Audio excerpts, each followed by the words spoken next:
Halo,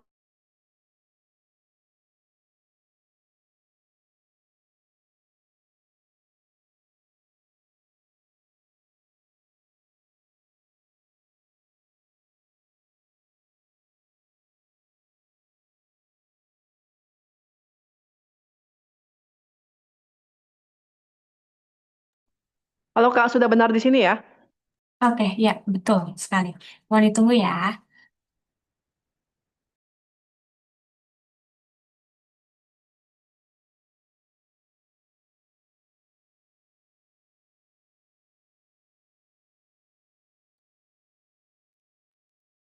Oke. Assalamualaikum warahmatullahi wabarakatuh. Selamat pagi dan salam sejahtera untuk kita semua. Yang kami hormati para dewan juri, para finalis yang terbaik yang kami banggakan. Selamat datang di Grand Final Gajah Mada English Competition 2025. Sebuah ajang yang menjadi wadah bagi generasi muda untuk menunjukkan kemampuan berbahasa Inggris, berpikir kritis, serta beradu gagasan secara elegan dan inspiratif. Saya Ara sebagai MC pada hari ini untuk memandu jalannya acara puncak dari rangkaian kompetisi yang diselenggarakan oleh Youth Space Innovation. Lalu ada moderator untuk speech yaitu Kak Zaida dan moderator untuk kategori storytelling ada Kak Tiara, dan untuk kategori Newcast ada Kak Nadia.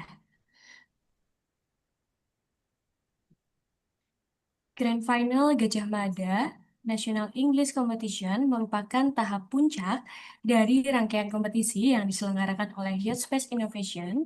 Setelah melalui prosesi seleksi awal, para finalis terbaik dalam kategori speech, storytelling, dan newscasting kini berkesempatan untuk menyampaikan kemampuan terbaiknya di hadapan Dewan Juri secara online dan live. Oke, baik. Kami ingin memastikan terlebih dahulu apakah para Dewan Juri telah hadir dan berada di tempat. Sudah, Kak. Oke, baik. Untuk Kak Muhammad Ilham.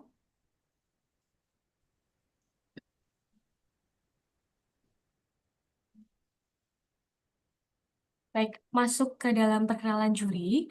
Untuk perkenalkan untuk Kak Bimo Fauzan, apakah sudah berada di tempat?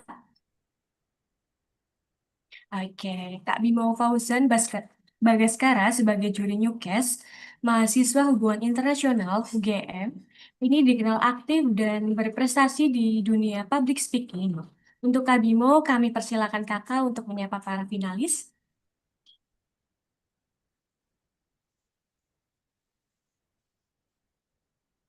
Baik, Kak Bimo.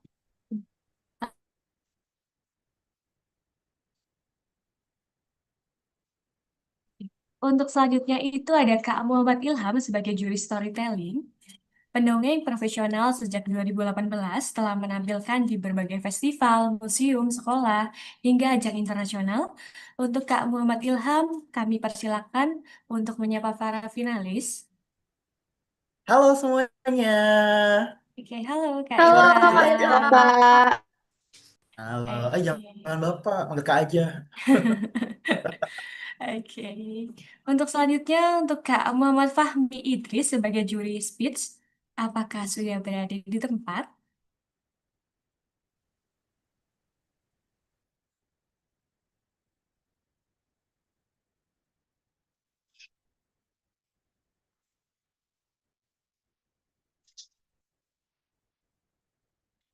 Back in time, once upon, once upon a time, on the north coast of Sumat lived a poor woman and her son. The boy was called Malin Kunda. They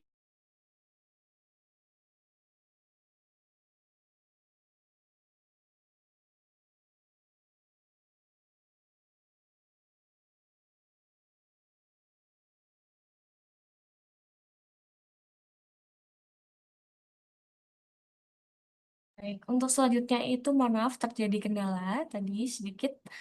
Oke, untuk selanjutnya itu Kak Muhammad Idris sebagai juri speech, English tutor yang telah mengajar lebih dari 100 siswa dengan metode interaktif untuk meningkatkan komunikasi dan public speaking. Untuk Kak Muhammad Fahmi, kami persilakan Kakak untuk menyapa para finalis.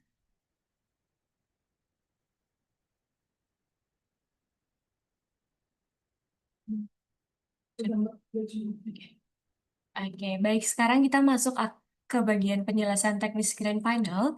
Untuk penampilan pakaian finalis wajib tampil rapi dan sopan sesuai dengan kategori lomba. Untuk yang pertama, speech menggunakan formal atau semi formal, kemeja, blazer atau alma mater, storytelling menggunakan pakaian bebas dan sopan, mendukung cerita boleh pakai properti sederhana.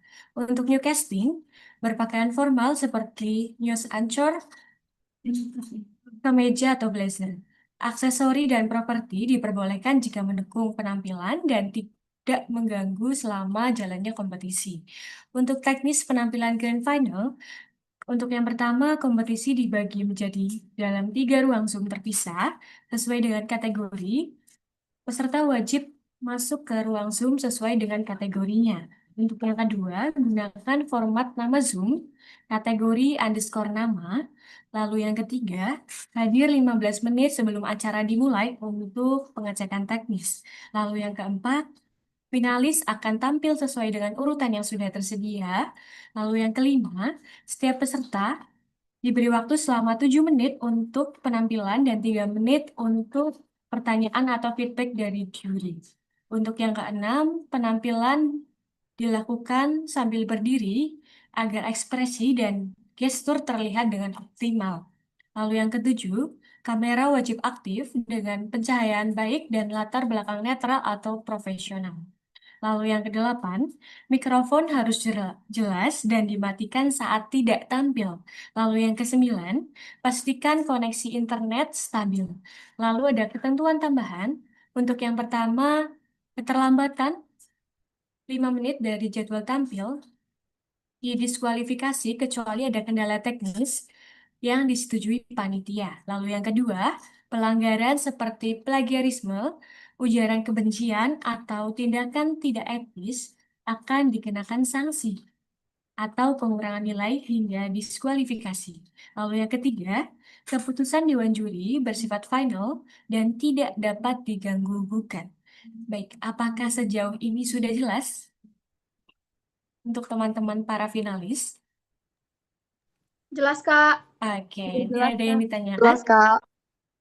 Oke, tanpa berlama-lama lagi, mari kita memasuki acara inti pada hari ini, yaitu penampilan para finalis terbaik Gajah National English Competition. Setiap peserta akan menunjukkan karya terbaik mereka di hadapan Dewan Juri dan para penonton. Kita akan mulai dengan kategori pertama, yaitu storytelling untuk Kak Selin Huang. Apakah sudah siap? Udah. Oke, baik. Silakan, Kak. Waktu dan tempatnya. Baik. Sebentar, Kak. Oke, Setting kamera dulu. oke, baik.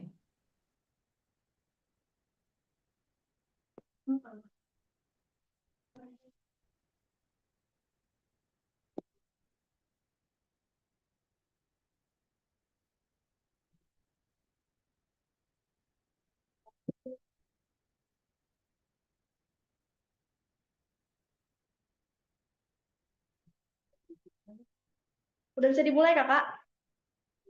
Bisa dimulai, Kak. Silakan. Hello everyone, my name's Celine, and today I'm gonna tell you a folklore from Kalimantan. Here it is, the crying stone. Once upon a time, there lived a beautiful girl who lived in the village with her old mother. The girl's name was Darnie. Every day Darnie put on makeup and wear a pretty dress. But Darnie was very lazy and spoiled. She never helped her mom. Every time her mom asked her to help, she always refused with any reason. One day, Darnie was dressing up. La la la la la la la la. Oh my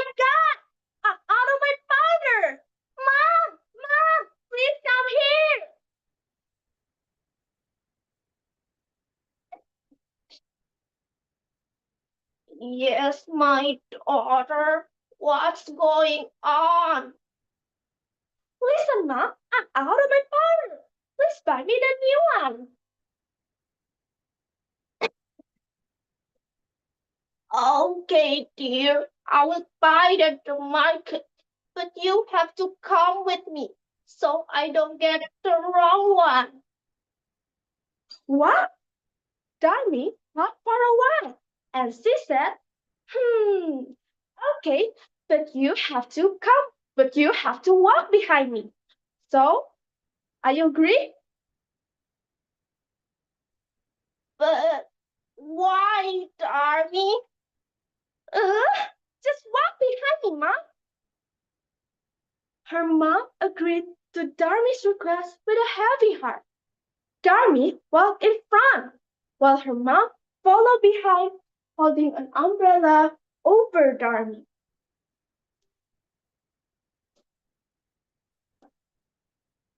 Along the way to the market, Darmy met a man who greeted her. Hello, beautiful. Where are you going? Hey, I'm going to the market. Wow, you look so beautiful. Your skin is so white and so glowing, like Korean actress. What? Really? Thank you. It's because I use limited edition skincare.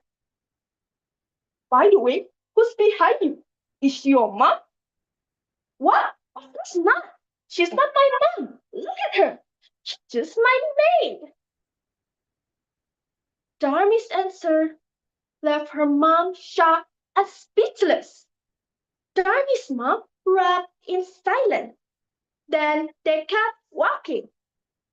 And finally, Darmy and her mom arrived at the market. And at the market, again and again, so many people asked about her mom. Who's behind you? Is she your mom? Is that your mother? And again, Darmy said, no, no, no. She's not my mom. She's just my maid. Darmy's mom couldn't stand her words anymore.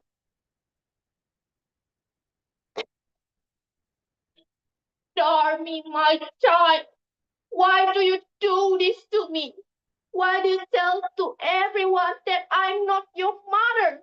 Why do you say that I'm your maid, Darmy? Why? Mom, I don't want anyone to know that you're my mom. Look how different we are. Don't make me ashamed, Mom. Like being struck by lightning upon hearing Darmy's answer. Darmy's mom was truly heartbroken, sad, and her heart was completely shattered. With tears streaming down her face, Darmy's mom prayed to the God. Oh God, I can no longer bear the behavior of my child. Please, punish her. Not longer after that, a rumbling sound was heard in the sky. Wah! And do you know what happened next? Suddenly, Darmy's feet turned into stone and continued creeping up to the top of her body. Darmy panicked and begged her mom for help. Mom! It was too late. Finally, her body turned entirely into stone. And even now, people still see tears dripping from the stone. So that's why the stone called the crying stone. The end. So friends, remember, don't be rude to your parents. Love your parents, be kind, and your life will be full of blessings. Okay? I'm Sally, and that's the end of my story. Thank you for listening. Bye bye.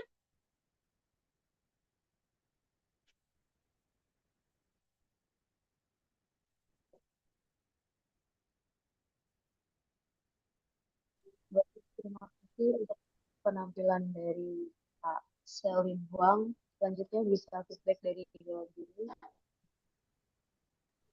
Thank you, Selin. Kedengaran nggak suara aku? Kedengaran, Kak. Oke. Mungkin aku ada satu pertanyaan yang akan aku tanyakan ke teman-teman semua. Pertanyaan ini, kenapa sih Selin mengambil cerita ini? Alasannya apa? Boleh dong ceritain sedikit? Um, I picked this story because I'm from Kalimantan. So, Hmm. and because I love to read a folklore story. Ya, lebih ke kamu kenapa mengambil scene tentang powder, make up, dan lain-lainnya. Karena ini kan ceritanya cukup riskan ya. Oh, Eh, Kenapa? Apa, mengganti satu scene yang sebenarnya di cerita itu tidak ada, tapi mengubah itu, kenapa?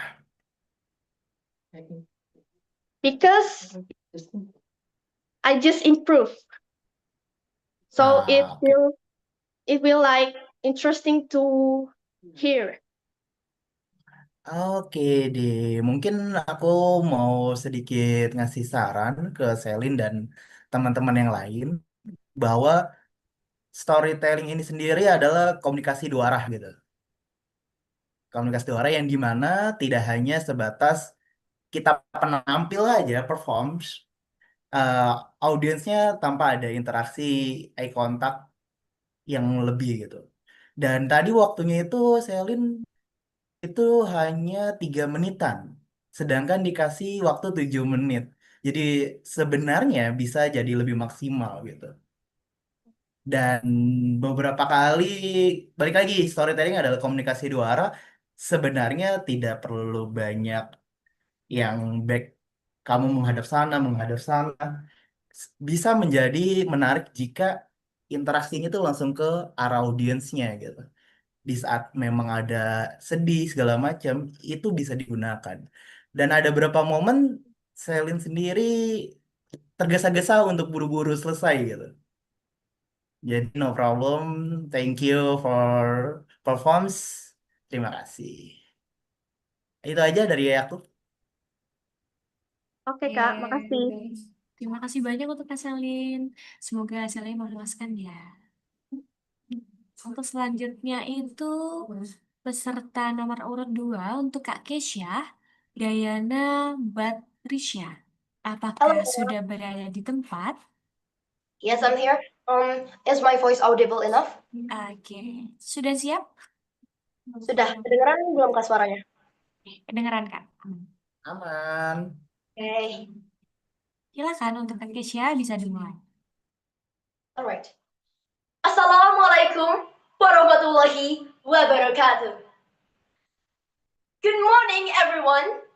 My name is Keisha Dayana Batrisha from GMNEC Senior High School.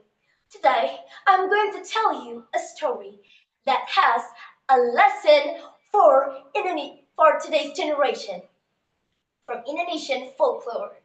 Are you ready to hear my story? Let's just begin.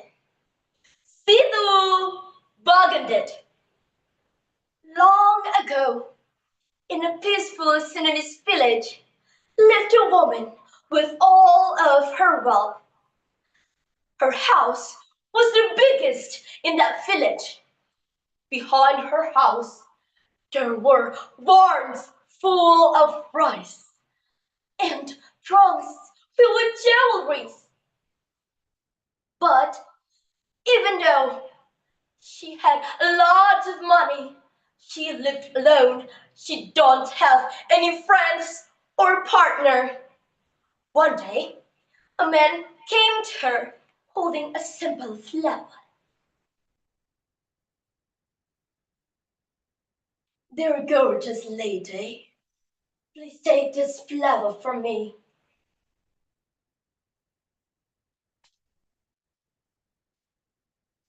A flower from someone poor like you?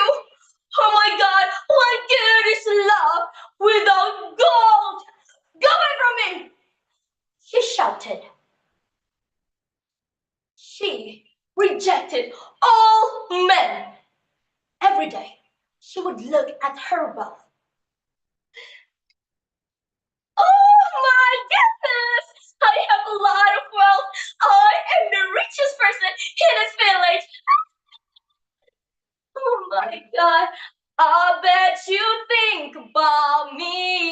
When you say, oh my God, she's insane. She wrote a song about me. I bet you think about me. Everyone in the village talk about her in the bad way. Her name is Bagenda Undead, which meant the greedy and stingy person. Time went on. The village had a drought and everyone was struggling. But still, they came to Bagenda Undead for help.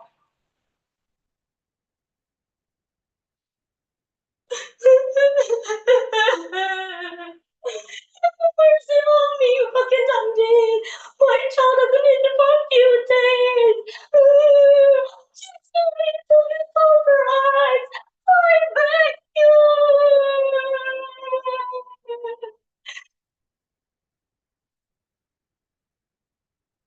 How dare you to ask me? Oh my God, oh my God, get away from me! But they don't want to leave. That's why Baginandi took a bucket of water and splashed it to them. And all their bodies became wet. Now, get away from me! She shouted. Who does she think she is to ask from me? But the village people kept coming in. They kept asking for the water in the wheel. Bagindandit, share us your water from the wheel. We are starving, Bagindandit. We are thirsty. No, no, and no. I will let you to take the water from my wheel. It's just me.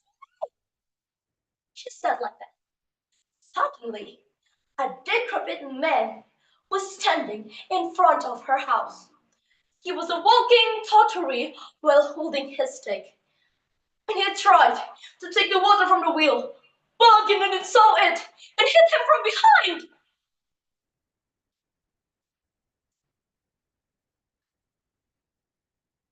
Oh my God, water, water, water. Ah, water, water.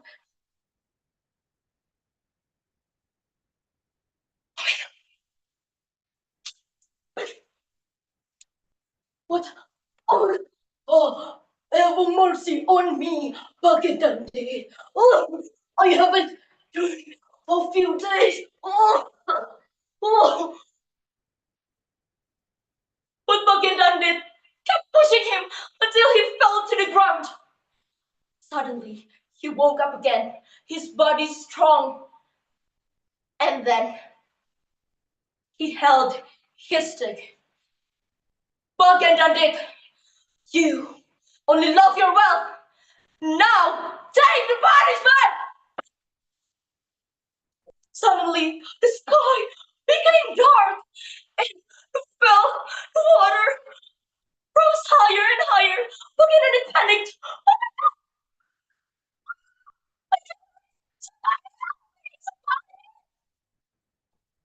But no one came to help her. She then sank into the flood. And it turned into a deep lake closer to Bagandit. So, the lesson from this story is today's generation has a choice to share, to care, and to give what they have for others. Sometimes we are just like Bagandit. We doesn't want to share what we have to others. Remember, wealth is not all. Wealth without kindness, it means nothing. And it's better if you share what you have to others who need it, who live it. Thank you so much. Wassalamualaikum warahmatullahi wabarakatuh.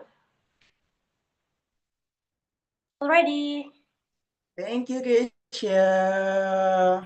Wow, sangat interaktif juga nih. Berat juga ya ternyata. Oke, pertanyaan yang masih sama. Kenapa kamu mengambil cerita situ Bang Gedit yang notabene banyak cerita lain yang serupa atau cerita-cerita yang di Jawa dan Indonesia tentu banyak. Kenapa akhirnya mengambil situ Bang Gedit? So I think this is Why? relevant to our condition right now. Because why? I saw in this generation, people, there are a lot of rich people, but they don't want to share with others. I just want to remind them that what you have is not yours, is not fully yours. You can share it to others who really need it. Because when you share, it's okay to share. You will be a kind person. And if you really don't want to share, it's bad for you. Because our God already menitipkan our wealth to us, and then half of our health we can share it to others. And I think it's better for today's generation to be not greedy like Bagandandit, or they will get the revenge later. And the second one is I'm from Sudanese too, that's why I choose this story. And the third one, I love Bagandandit's character, and it really fits me because I can act as crazy as I can. Because in real life, I'm as crazy as Bagandandit, but I'm not as stingy as her. I just like her. That's it from me. Kak Ilham. Oke, thank you. Pertanyaan terakhir mungkin. Tapi aku mau apresiasi satu hal untuk kamu. Thank you udah memberikan penampilan yang menggabungkan satu lirik lagu sebenarnya, tapi bagiku itu cukup keren. Dan pertanyaannya, kenapa kamu pakai interior kain-kain di belakang ini dan apa yang menunjang dengan ceritanya? Apa hubungannya? The relation is behind the kain-kain ini. This is this draws like Bagandandit's house. So Bagandandit is very wealthy, and then she had a really good house. And then this represents Bagandandit's background, like her background in her house. So like people came to her house, right? And then her house is really good, and that's why this is the background of her house. Oke, thank you, Keisha.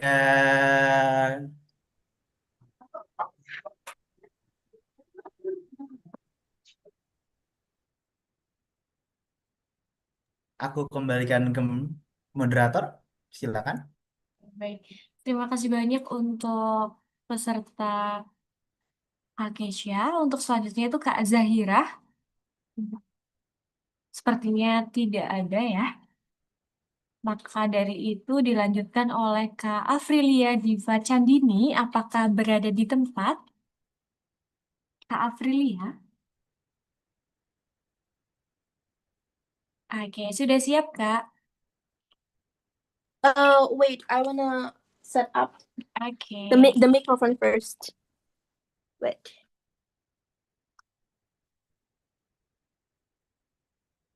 Oh my God.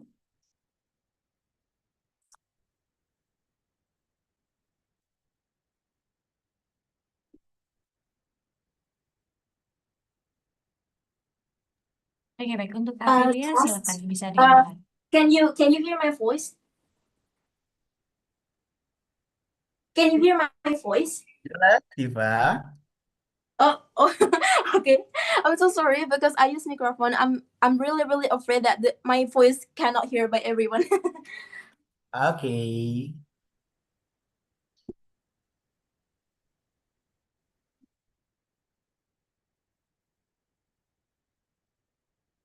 Okay.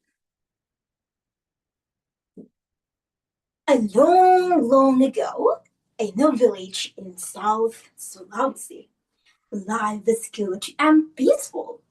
One quiet afternoon, a few children were playing by the outskirts of the village. Near the edge of a forest, the children were playing so happily that they forgot the time, and the sky began to get dark. Their mother warned, "Hey, come inside! It's getting dark. If no, the old head Pakandi will attack you away." And now, you might ask, who old Pakandi was? Well, she was a very evil and very old lady. Well, that's what an old hag meant. And there was nothing more she enjoyed than eating the tender, delicious flesh of children. So, the kids didn't listen to their mother and play on until the sky was dark. Unknown to them, from the forest under the pale moonlight, the old hag Pakandi was watching them.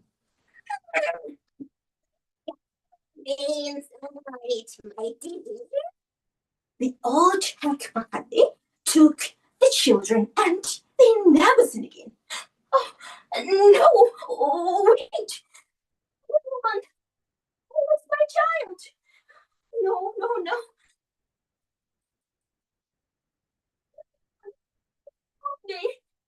Oh, where's my child? It's been a long time without you, my son. And I'll tell you all about it and I see you again. We've come a long way from where we began. And I'll tell you all about it when I see you again. I really miss my child. A few days passed by and more children suddenly disappeared. The villagers became restless. Oh, no. Oh, we have to stop this. We can lose more children, but nobody can stop the old tech Bakage. Don't worry, I have an idea, exclaimed a young man named Labadoo. He has an idea on how to get rid of old Jack Bakande. The village elder asked on how he would do that, and he said, well, there is one of his cut off, the giant, Raja Bangku Pitu Reparawo Ale. Oh, yeah, I have heard of him. He is taller than the tallest tree and wider than a house. Oh, he is very terrifying. I also heard he likes to eat people, but not good people. He's only bad people. Yeah, that one. Then Labadoo told the villagers to bring him a bucket filled with foam, some meals, and the skins of bamboo shoots to pretend to be a giant. And the villagers crammed to get all the things Labadoo asked for. He asked for everyone to get into their houses and lock the doors. He asked for a couple with a newborn baby to keep the door open. He asked for the parents to hide and let their baby lying alone in the living room. Then Labadoo hit on the ceiling, waiting with all the things he asked from the villagers. Shh! Sure enough, the old hag Bakande was looking for a child to eat that night. And just like a plant, she couldn't find any. Then she heard a baby from the house with Labadoo inside. As soon as she stepped inside, she heard a booming voice. Ha ha ha ha! Hey, the old hag Bakande. I am the giant Raja Bangku Pitu Reparao Ale. This village is under my protection. Go away and never return. Labadoo used the skins of bamboo shoots to make a big trumpet-like instrument. With that, his voice sounded louder and bigger. But the old hag Pakane was not stupid. She was not convinced that this is the real giant. Nobody be giant. Yeah, Banco Pitu Reparao Ale in a long time. You must be an imposter. Oh, yeah. Okay, I can wait with you. Can you see my saliva dripping down from my mouth in anticipation? Then Labadoo dripped down a bucket filled with foam from the ceiling. Shh! Looking at the floor, old hag Pakane began to tremble. She began to run away. But eels had been put in front of the door, and so she slipped on them and fell to the ground. Oh, you think you won? No, you will be well every time I see a child who plays around outside, and the dog, I will eat that child. Remember, I will always be watching your child from the dog. Ah! The villager chased her, but unfortunately, the old hag Pakani has escaped. Until the next day, the children kidnapped by the old hag Pakani finally escaped from her hiding place. And now, the children are still commemorated by their parents to quickly sleep and the not come out the night of the night. So, as a to capture the old hag Pakani. The end. Well, ladies and gentlemen, the moral value from the story is we know that with hard work together, we can solve the problem. And you must obey your parents, especially your mother, because obeying our parents can save us from harm. Thank you everybody for listening. My name is Apulia Permisi Dibacani Kak, from Program Aprilia, Contribution. waktunya Hasta sudah la próxima. habis. Okay, thank you. Thank Kak you, Di. Aprilia. Ini aku makan Aprilia ya. Yeah. Oke, thank you, Aprilia. Masih question yang sama. Kenapa akhirnya kamu mengambil story ini? Okay, thank you for your nice question. Actually, I just story because I like pretend to be an old woman character, and one of them is like the old hag Pakande.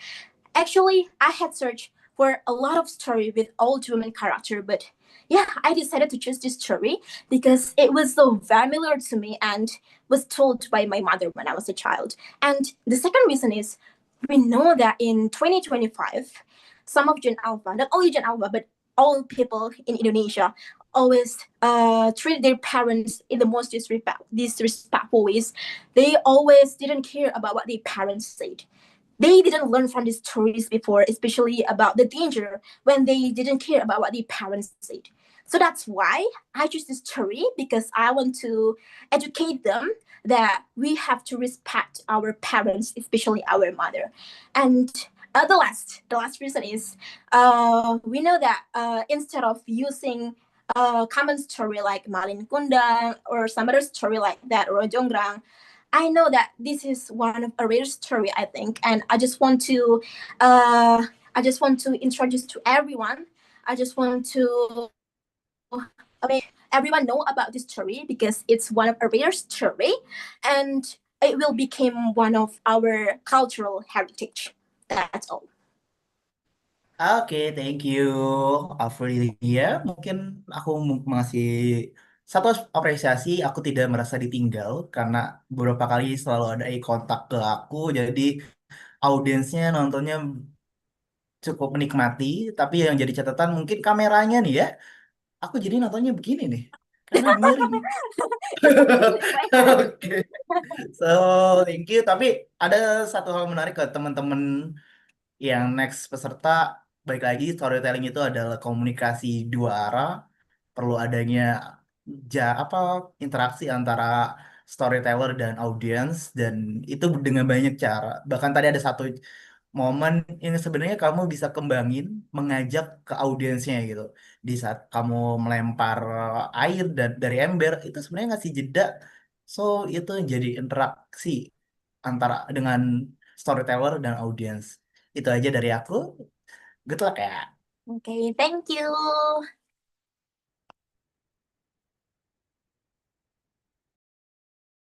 Oke, baik. Terima kasih Kak Aprilia. Semoga saling memuaskan ya. Kita bisa lanjut untuk peserta berikutnya di nomor urut 5 ya. Berarti untuk Kak Kenza, Alfahri Putra, Arfah, apakah masih berada di tempat? There were a voice. Oke. Baik, sudah siap? Can I ready the story? Oke, Kenza. Silakan.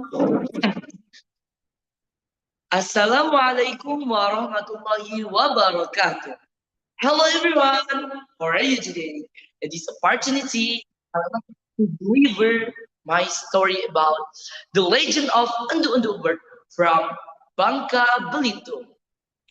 Long time ago, lived in the jungle of Bangka Island. A mother, her only one son, in their very high hut on the giant tree. The little son grew and behaved very well with his single parent's mother. His father had passed away 7 days before he was born. To earn life, the mother to go to the bush to find the firewood and birds to be sold. They used to eat the meat of birds that the mother hunted in the jungle.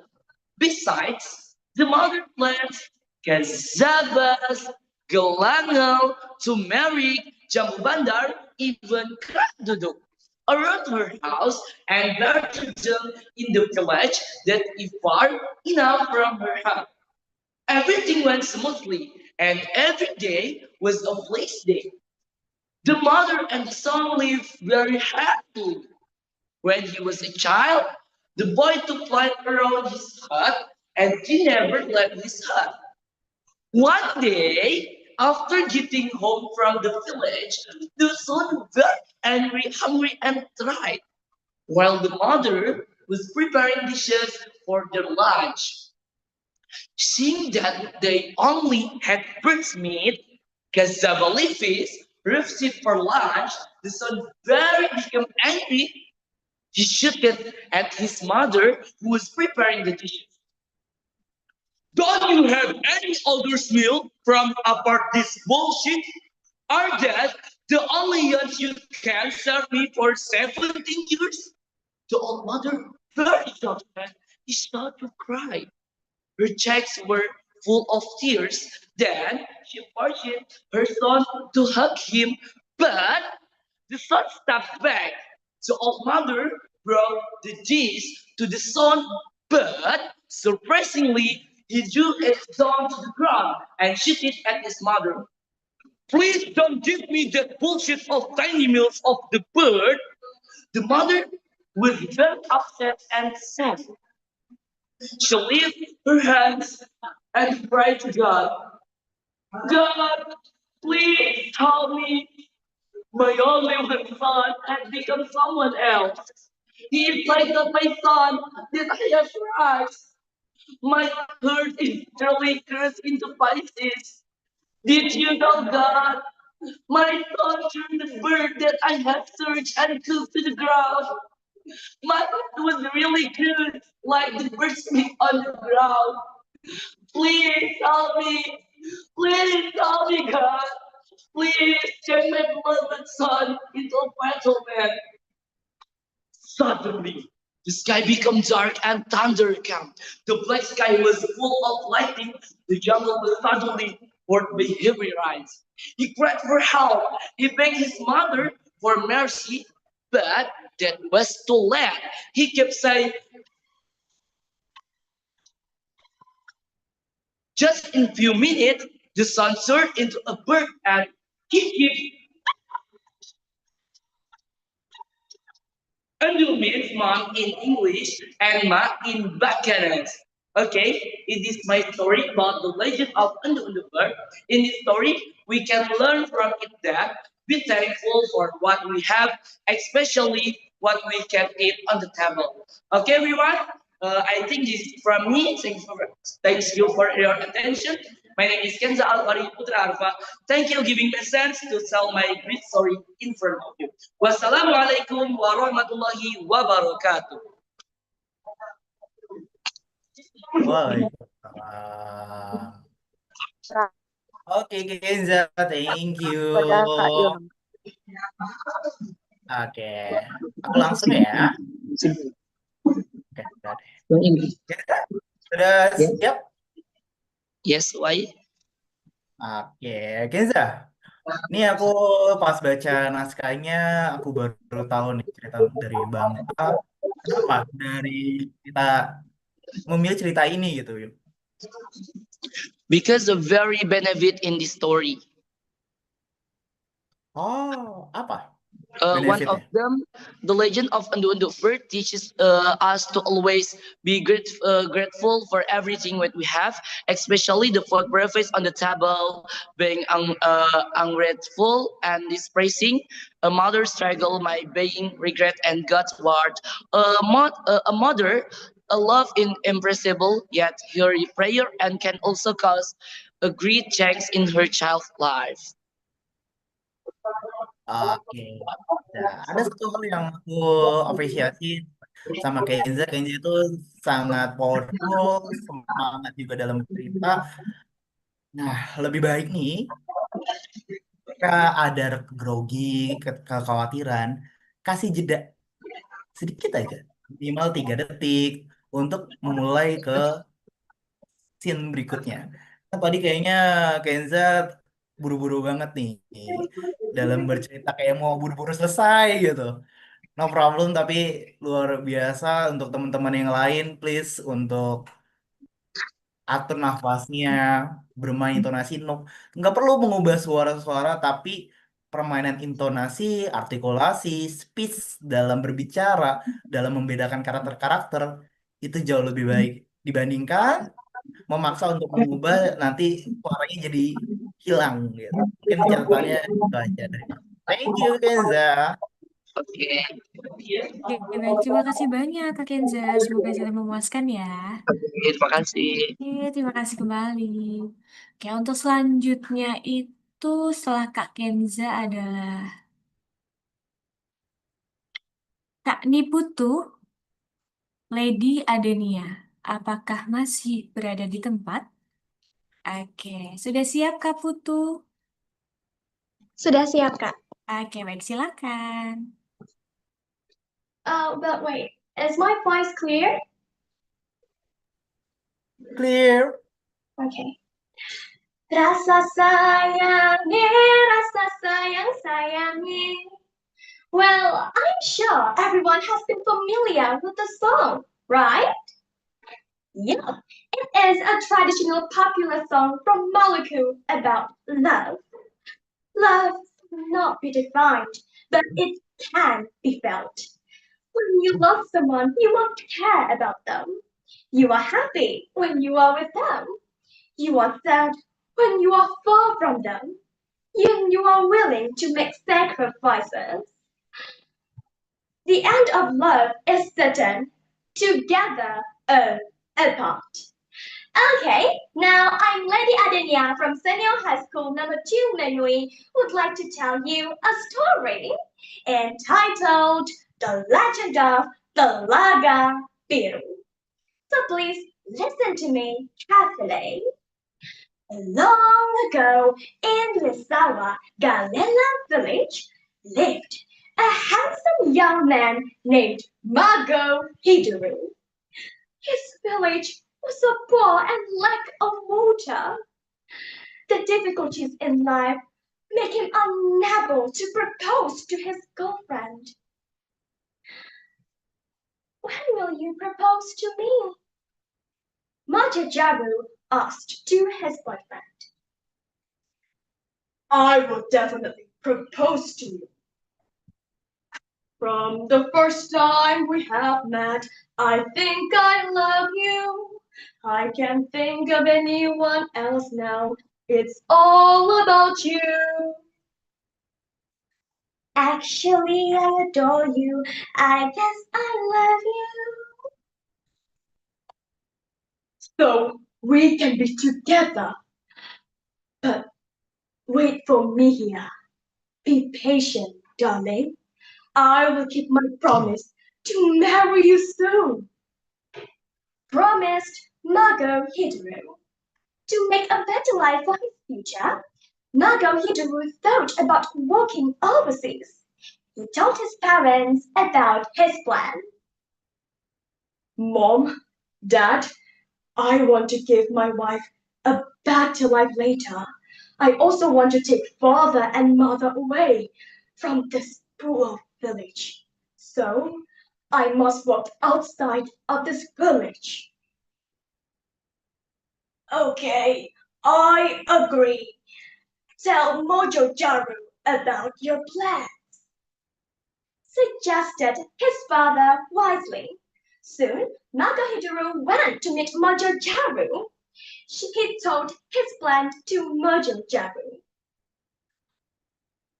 I promise I would come back soon and bring a lot of money and we would get married.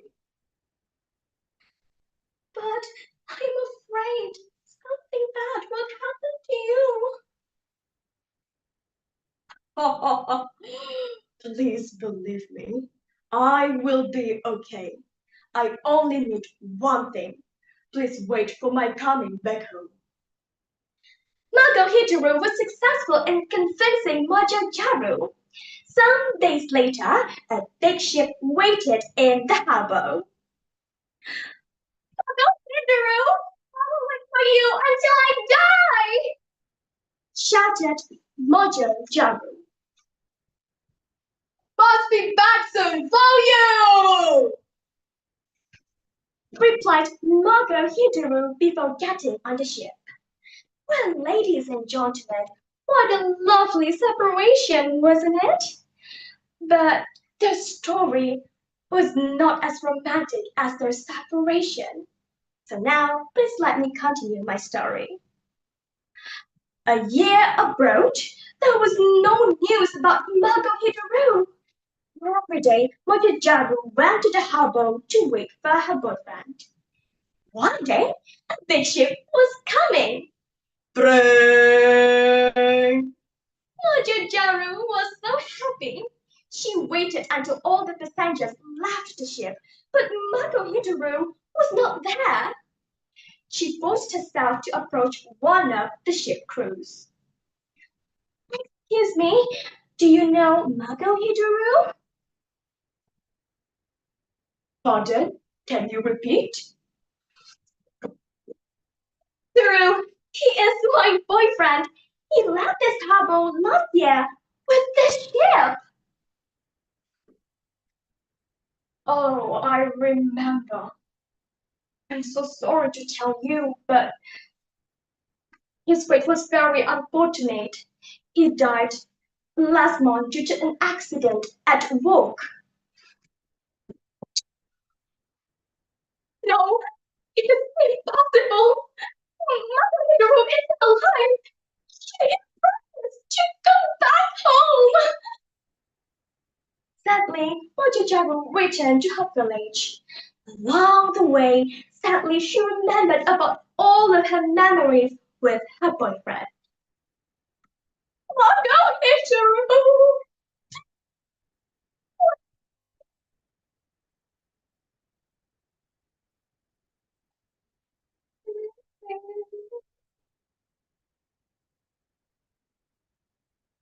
So Hideo cried uncontrollably under a big tree for 3 days and 3 nights. Her tears became puddles that got higher and higher. Mojojaru drowned and died. To commemorate it, the villagers called it the Laga Hill because the water is as clear as a blue tears. Well, from their tragic love story, we can learn that loyalty is a commitment that should be proved and kept. Well, ladies and gentlemen, that's all about my story. Thank you very much for your kind attention and wish you have a nice day.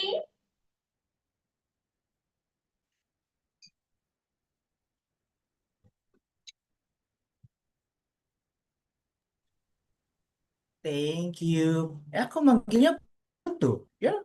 Atau lady? You can call me Lady. Oke, lady. Oke, thank you for story. Aku juga merasa menikmati banget cerita yang kamu bawain. Thank you.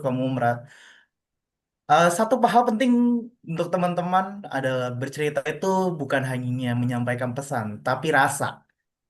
Feel itu harus disampaikan dan aku berasa banget Lady menyampaikan rasa itu sampai ke aku walaupun kita jaraknya cukup jauh gitu ya. Nah, pertanyaannya masih serupa. Kenapa akhirnya kamu mengambil cerita tentang kisah yang jarang banget nih dibawain dari teman-teman Maluku? Karena teman-teman storytelling menurutku jarang membawakan ini gitu. Okay, first of all, Oh, I would like to say thank you for your questions. So, the reason why I picked this story because I found that love is very close with us, especially our daily lives, right? Without love, everything is useless. Everything is meaningless.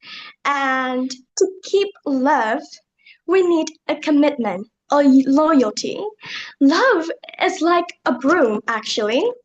So, without loyalty, the broom can separate it. And to tie it, we should make a commitment such as maybe said that if we love each other and also kept that love to always be warm and make a good communication between other people. And yeah, I think that's why love is the reason why I choose this story, and loyalty is the most significant thing that is very crucial for love.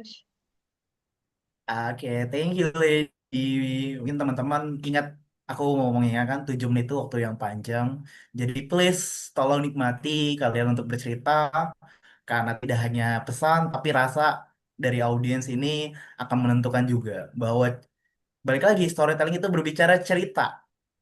Bagaimana kalian menikmati cerita itu, bagaimana kalian membawakannya. Mungkin itu aja, thank you. Tapi ada satu saran mungkin untuk Lady, bisa menjadi masukan dari aku itu tentang narasi. Narasi kamu itu udah luar biasa, tapi bisa di lebih detail lagi dan digabungkan dengan ekspresi yang lebih masuk. Bahwa tadi sebelum menantikan kembalinya kapal, sebenarnya itu bisa menjadi narasi yang kuat untuk mengajak audiens. Tadi kan rasanya tuh dapat di saat dialog, tapi pas narasi hanya menarasikan saja. Kalau bisa dimasukkan rasa di situ. Thank you, Lady. Thank you, Kak. Oke, terima kasih banyak untuk Kak Lady. Semoga hasilnya memuaskan ya.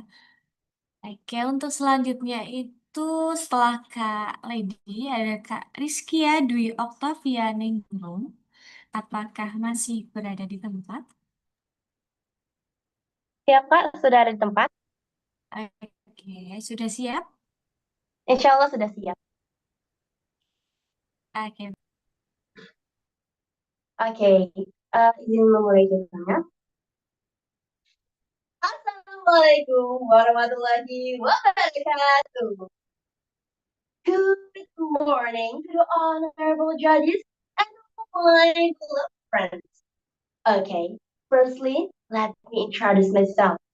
My name is Rizkia Dr. Fianingrum, and guys, I want to ask you, have you ever heard the story about affection and promise?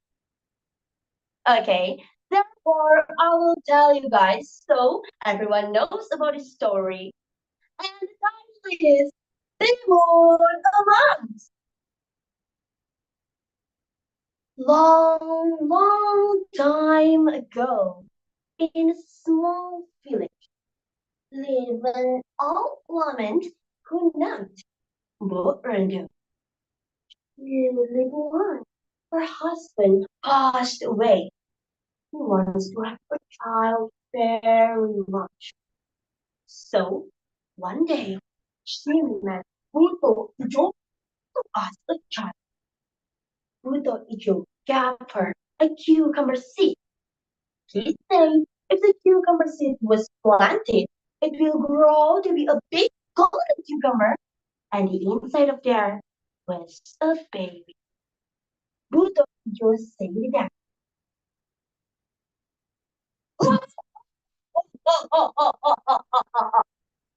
I want to start her when she's 16 years old.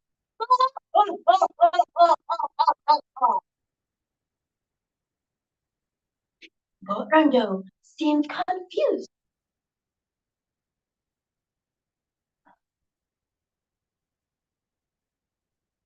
All right.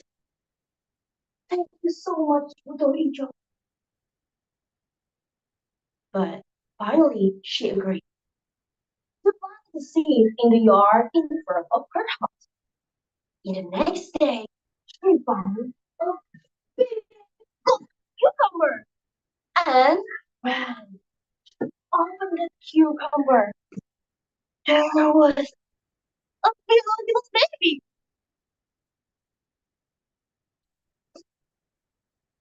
Rondo was so happy and named her after the moon a mouse. Rondo was holding the baby and saying,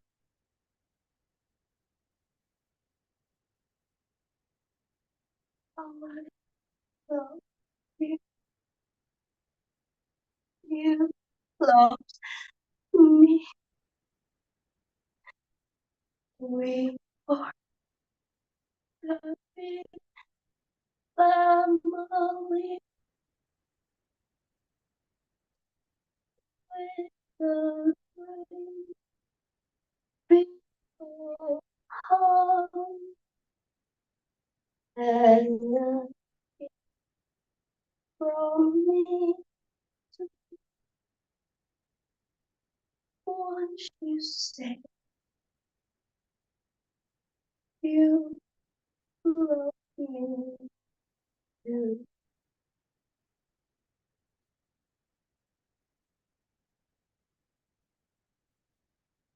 Timun Emas grew to be a beautiful lady. She was 16 years old. One day, her mom said,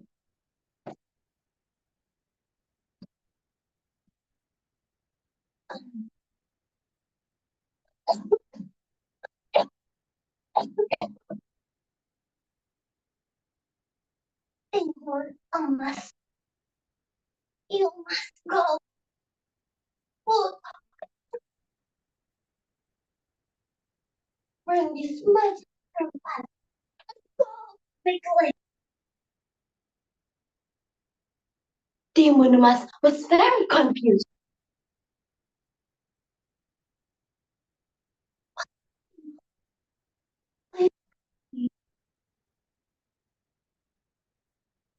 Borodo explained the beginning of her meeting with Buto Ijo to Timun Emas. And Timun Emas said, "Okay, mom, don't worry. I will go quick." In the next day, Timun Emas went to the jungle.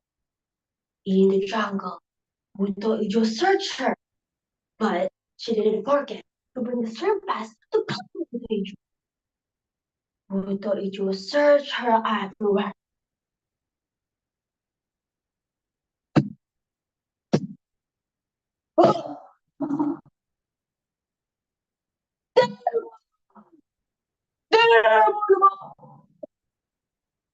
Where are you?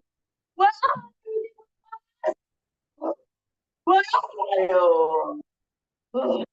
are you? Timun was very scared.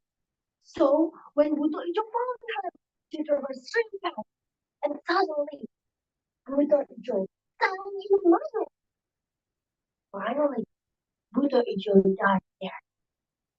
Timun Mas returned to her house and lived with her mom happily ever after. And yup, it's the end of the story. Okay.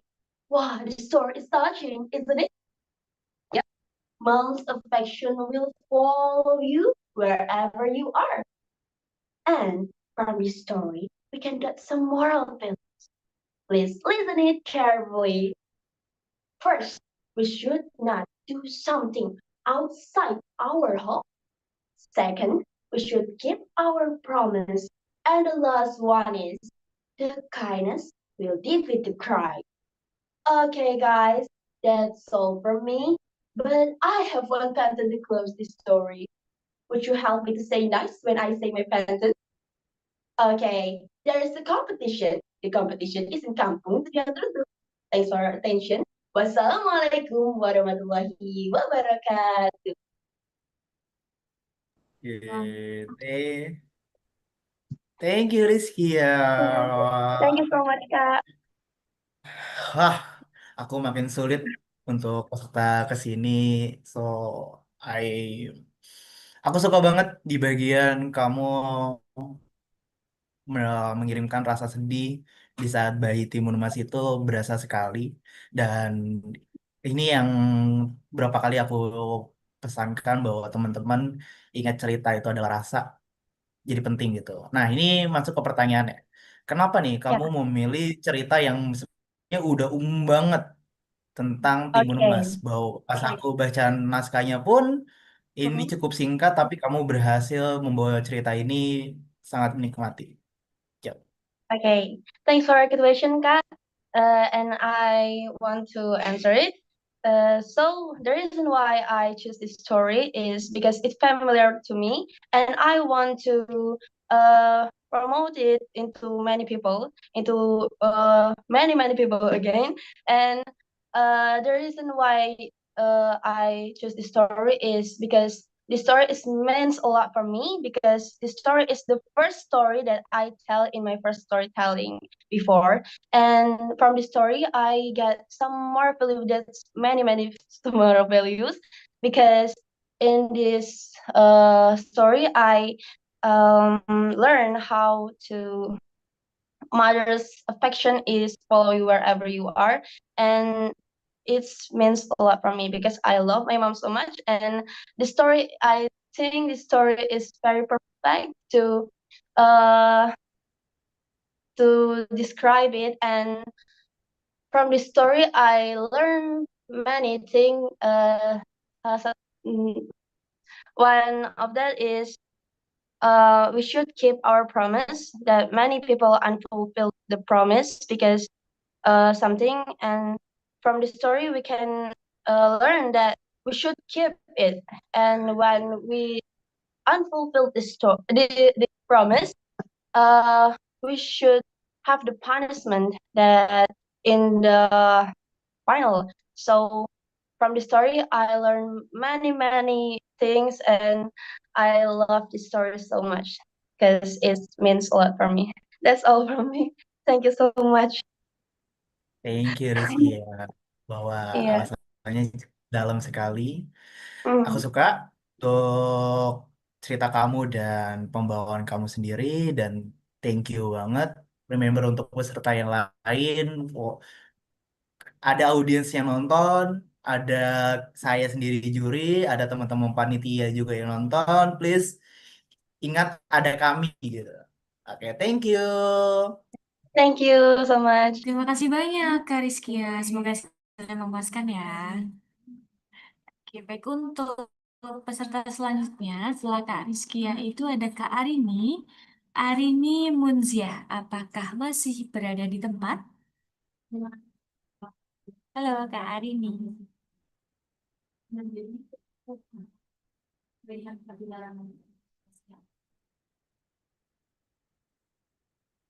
Baik, Kak Arini.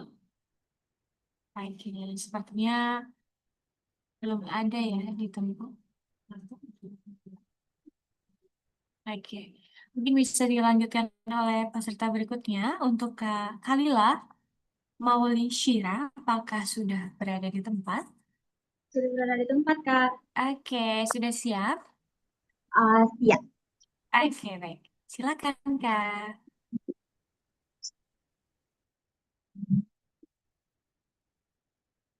Assalamualaikum warahmatullahi wabarakatuh.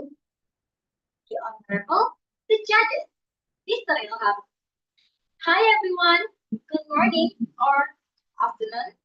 Today I will tell you a story that maybe can change the world. I'll be sharing you a story under the subtheme The Future I Imagine. Imagine a future where the young people don't just dream, they take actions. Let's see how small steps today can bring to a big change. The story of youth and change. Can you close your eyes for a moment and imagine the future? What do you see? Flying cars, robots, or maybe do you see something greater? When I close my eyes and imagine the future, I will see flying cars or robots ruling the world. I see something more powerful. Young people standing together, leading a new kind of change. In my imagination, the world facing many challenges. The air is polluted, the forests are shrinking, and inequality still exists. But instead of being afraid, the youth rise to the challenge. They do not wait for miracles. They become the miracle. If not the youth, then who will dare to change what seems impossible, right? I imagine a girl in a small village who used solar panels to bring electricity to her neighbors. She's only 16, but her courage lights up more than just home. It lights up hope. I imagine a boy who once spent hours scrolling on his phone. I know, right? That maybe some of us here are also doing the same thing. But the boy decided to create an app that help farmers sell their crops directly without being cheated by middlemen. In this future, schools are not places to memorize formulas. There are places where kindness and creativity grow. Students learn how to code, but also how to care. They debate ideas, but they also plant trees together. They compete, but they also collaborate because they know that the real success is not when you win alone, but when you rise together. Aren't there small sparks that can bring a new ignite and a greater fire of change? I imagine a city where every rooftop is green with plants, where rivers are no longer filled with plastic, but with fish swimming freely again. And this change does not come from leaders in streets alone, but from ordinary teenagers who dare to dream big and work hard. In this story of youth and change, I see myself too. I may not have superpowers, but I have my voice, my mind, and my heart. With my friends, I can make a small step that lead to a big change.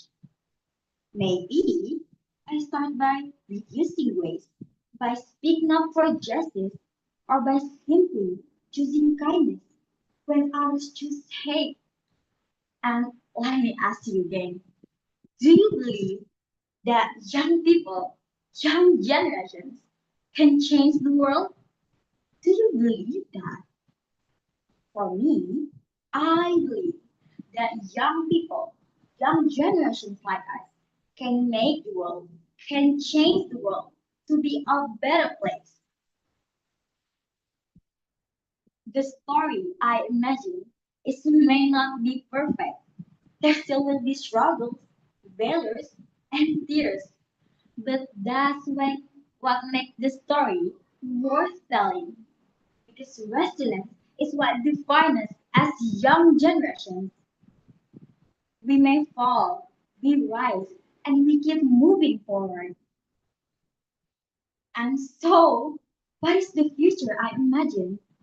It is a future where the youth choose to stand together, where change does not come tomorrow, but starts today with us, with me, and with you.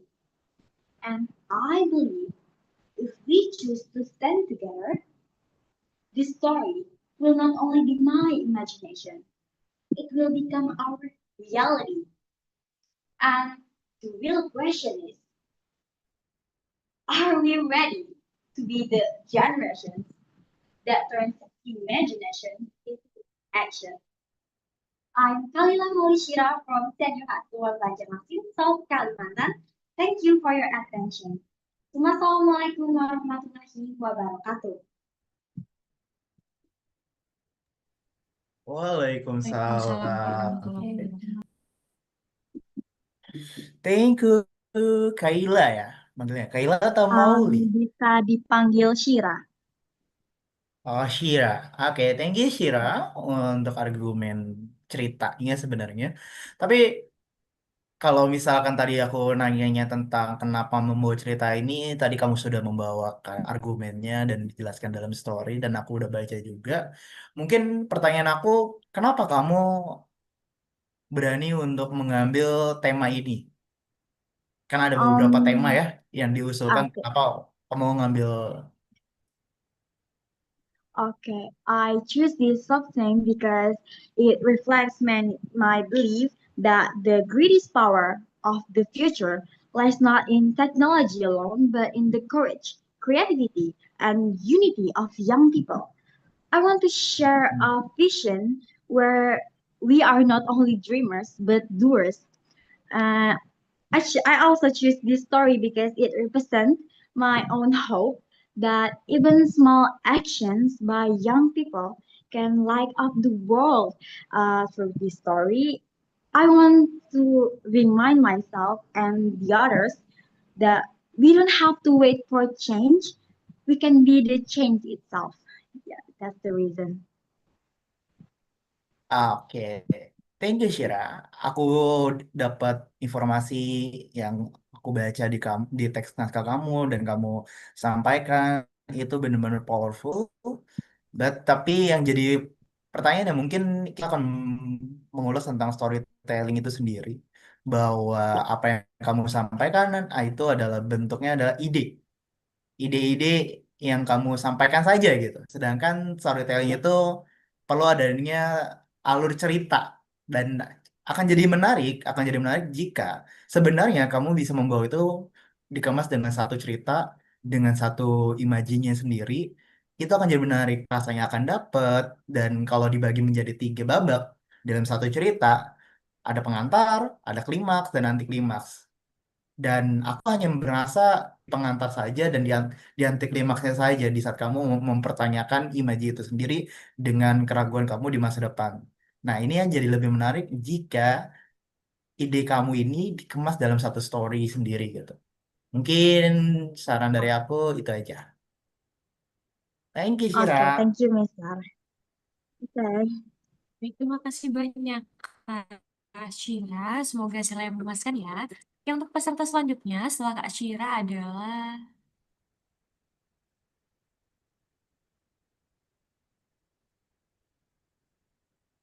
Kak Yemima, Florin Renata. Apakah Iya, masih Kak. berada di tempat? Oke, baik. Sudah siap? Sudah. Oke, baik. Oke, baik. Silakan Kak, semangat. In a world where pollution choked the skies and the soil cried out in agony, there existed a clan that's struggling to survive. A single old tree stood as a testament to one's world. It was conserved and became a luxurious attraction that not many people could afford. And in this clan, a girl named Hope would change everything. Hope's family was very wealthy. Her father donated a lot of money for the tree conservation. And that's why she often visited with a free pass. But one day, she possessed with an extraordinary ability. It's so peaceful and fresh here. There's not much time left. Do you hear that? What sound is it? Am I really talking to a tree? No, the pollution must have damaged my brain. I need some oxygen. Oh dear, calm down. I'm the guardian of the last tree, and you are the chosen one. You always want to bring back trees, don't you? Yes, I want to grow trees again. But as you can see, I'm sick of this city smoke. Everyone also gets sick and die. And this tree is the last hope. But people have to pay a lot just to stay here in a minute. Hmm. And you are a regular visitor, huh? Oh yes, it's called rich people privilege. Oh, no, just kidding. I mean, my dad has done a lot for this place and I want to help too. Oh, kid, let me tell you, the old days were so much more than this. The sky is an endless canvas. The rhythm nature is a masterpiece of balance. But pollution and exploitation have brought us to this brink. And now the trees are fading and the earth is crying out for help. That's why. What should I do to solve this problem? Please tell me, wise spirit. Every year, this tree grows its shoots, but someone always comes to cut it down. You should find the culprit and protect this tree, because this tree is about to die. The next day, the tree grew its shoots, and that night, Hope sneaked to the conservation center, and a man with a club was about to dig up the ground. Hope pushed him away. You better stop or... Dad, what are you doing here?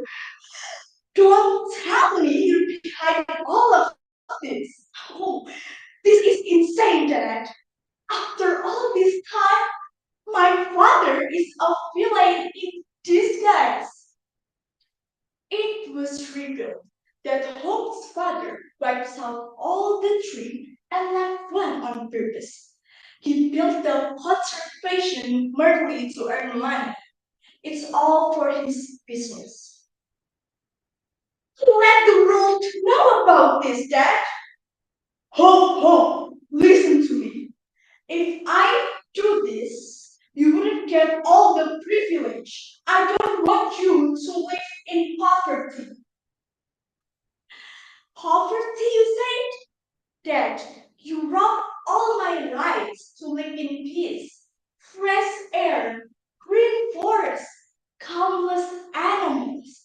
My generation wants to see them too. I will protect these shoots at all costs. Oh, listen to me. Enough. I have to do this business if you want to continue your privilege. You know your name. Hope, harming and overpolluting the earth. And thereby, I'm on the top of the world. No turning back. This is insane. Guys, come to the center right now. The tree grow its shoots. We still have hope, guys. She broadcasted the news about the shoots, but her father threw her to the ground. Dad, please, Dad, don't do it. People will come soon, Dad, please. Oh no, what have I done? My hope, oh no. Someone, please help me. No, my hope. Several years passed, leading to a glorious day where the trees came back. Since that day on, Hope saved by the spirit of the tree. She dedicated her life to grow more trees and take care of the environment. She gathered everyone to take care of the shoots. And the tree spirit looked at her from afar. Thank you, Hope. You have proven that even in the darkest time, hope can grow when you are care enough. You bridge the gap between humanity and nature, showing that through understanding and collaboration, we can mend what was broken. I'm Yenima Florenata. Thank you for your attention.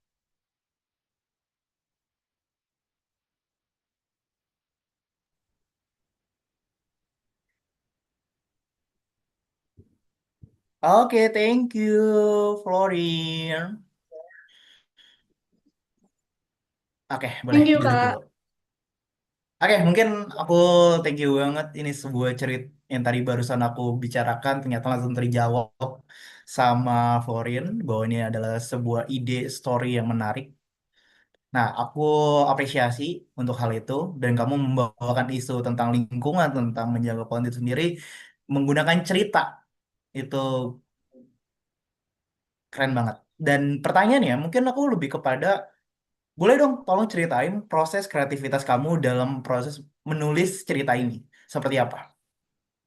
So actually, my school have a project like we have to look or we have to interview like an organization that help to solve social problem, and my team choose like a organization that like they have to grow a trees or they wanted to grow a trees.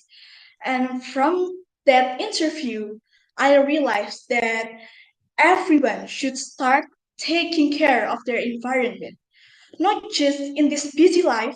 Environment also affect to our life to become our life become easy, and that's why I choose this. Maybe I write this story because I want to remind everyone that we have to start taking care of our environment. Maybe it's a small act, but I'm sure that something big, it always start from the small one.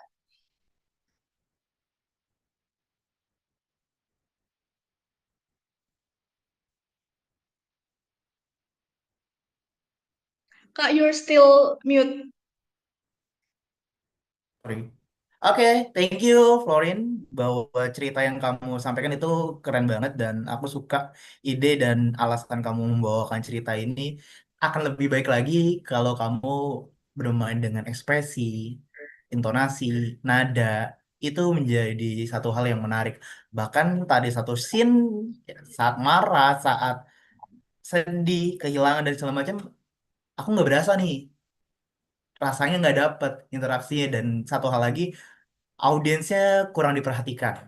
Jadi bisa lebih keperhatikan bahwa karena ini digital, lihatlah lensanya. Jadi kalau misalkan aku menggunakan laptop, aku tidak melihat layarnya, tapi aku melihat lensanya. Itulah bentuk interaksi dengan audiens secara digital. Thank you. Thank you, Kak. Ya baik, terima kasih banyak untuk Kak Florin. Untuk selanjutnya itu setelah Kak Florin adalah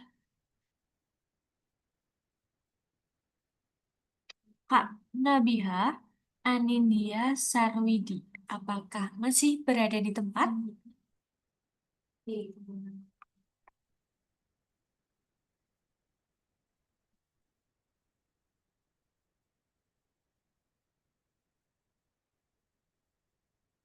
Untuk Kak Nabiha, apakah masih berada di tempat? Kak Nabiha Anindya Sarwidi.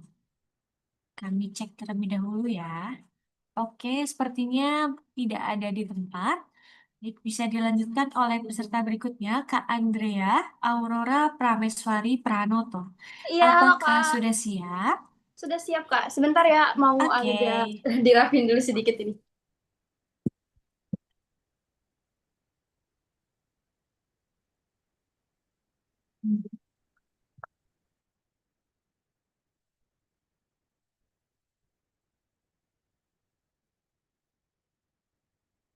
Halo Kak, apa suaraku clear enough? Apa suaraku clear enough? Clear. Oke, terima kasih. Assalamualaikum warahmatullahi wabarakatuh. Hello everyone, my name is Andrea Aurora and I would like to tell you a story entitled Lutung Kasarung. But first of all, please listen to me carefully. So, a long time ago, there was a peaceful palace. There's two princesses in it. The elder one, Purbararang, was proud and envy. The younger one, Purbasari, was kind, gentle, and loved by all. One day, the king gathered her daughter in the castle hall. His voice was weak, yet firm. My daughter, my strength is already fade, and soon this castle is need a new ruler. I have thought this deeply. This kingdom not only needs rain, but also kindness and wisdom. Hearing that, Purbararang made a curve of smile in her face. She lifted her chin up proudly, certain that her father would choose her. Inside her heart,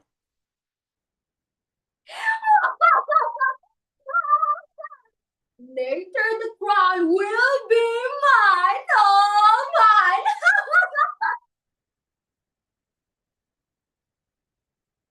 That's why I choose Purbasari to inherit my throne. Hearing that, Purbararang's eyes widened. What?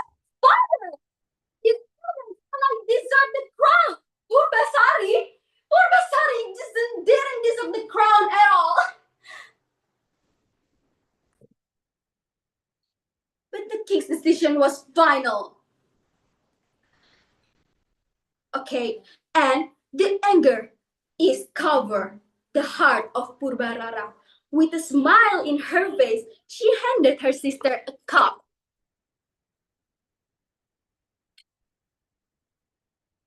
Here, my sister, a cup of my love for you. Purbasari trusts her. Oh, okay, thank you, Purbararang. And then suddenly, Purbasari's body started to begin to weak. Her face, her brightness is begin to being pale, and her skin is raw. What is wrong? What is wrong with my face? What is wrong with my skin?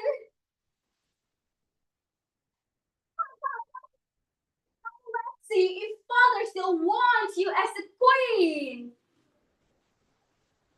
The king was heartbroken, but Purbararang used this change to send her sister far away to the forest. In the wilderness, Purbasari wept. Oh God, what did I do wrong? Why did my sister hate me so much? And then suddenly, from the bushes, there's a sound.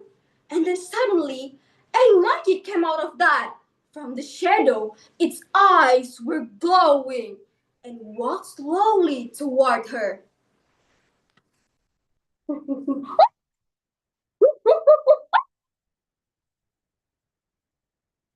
stopped and she walks behind.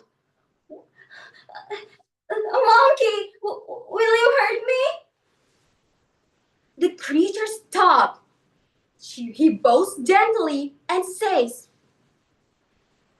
Don't worry, princess. I'm not your enemy. I'm here to be a companion. You're not alone, princess. Purbasari stared into its eyes, kind and gentle, not like any other beast he had seen before. Slowly, the fear in her is slowly melted away. And she decided to trust this new creature. But this Lutung is known as Lutung Kasarung. But in truth, he was Prabu Guru Minda, a celestial being sent to protect her. Day passed, and Prabu Guru Minda or Lutung Kasarum healed the poison in Purbasari's body. She became pretty and also healthy again. Lutung, I'm pretty again. Thank you very much, Lutung. You're welcome, my princess. The news about Purbasari's heal is sent to Purbarara. She became angry. What? My sister is beautiful again? No, this couldn't happen. No. I should beat her one more time. Yeah, I should beat her one more time. And then she challenged her sister to a contest before the whole kingdom. Now let's see. Let people choose who is more worthy to rule the kingdom. On the day, the sisters stood side by side. The crowd murmured, their choice is clear. Purbasari with a kind heart is brighter away. Displayed, Purbarara smirked. Okay, nice one, my little sister. Okay, nice one. But let's see, who is your fiance? I'm sure no man will choose you with that ugly face. Purbasari smiled gently. My companion is Lutung Kasarung. The crowd gasped and Purbararang laughed cruelly.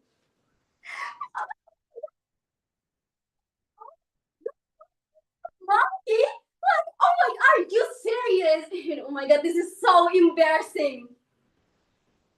And then suddenly, a bright light came from the air. It's very bright, and the Lutung is finally came bright too. And right before everyone's eyes, the Lutung has changed into a prince.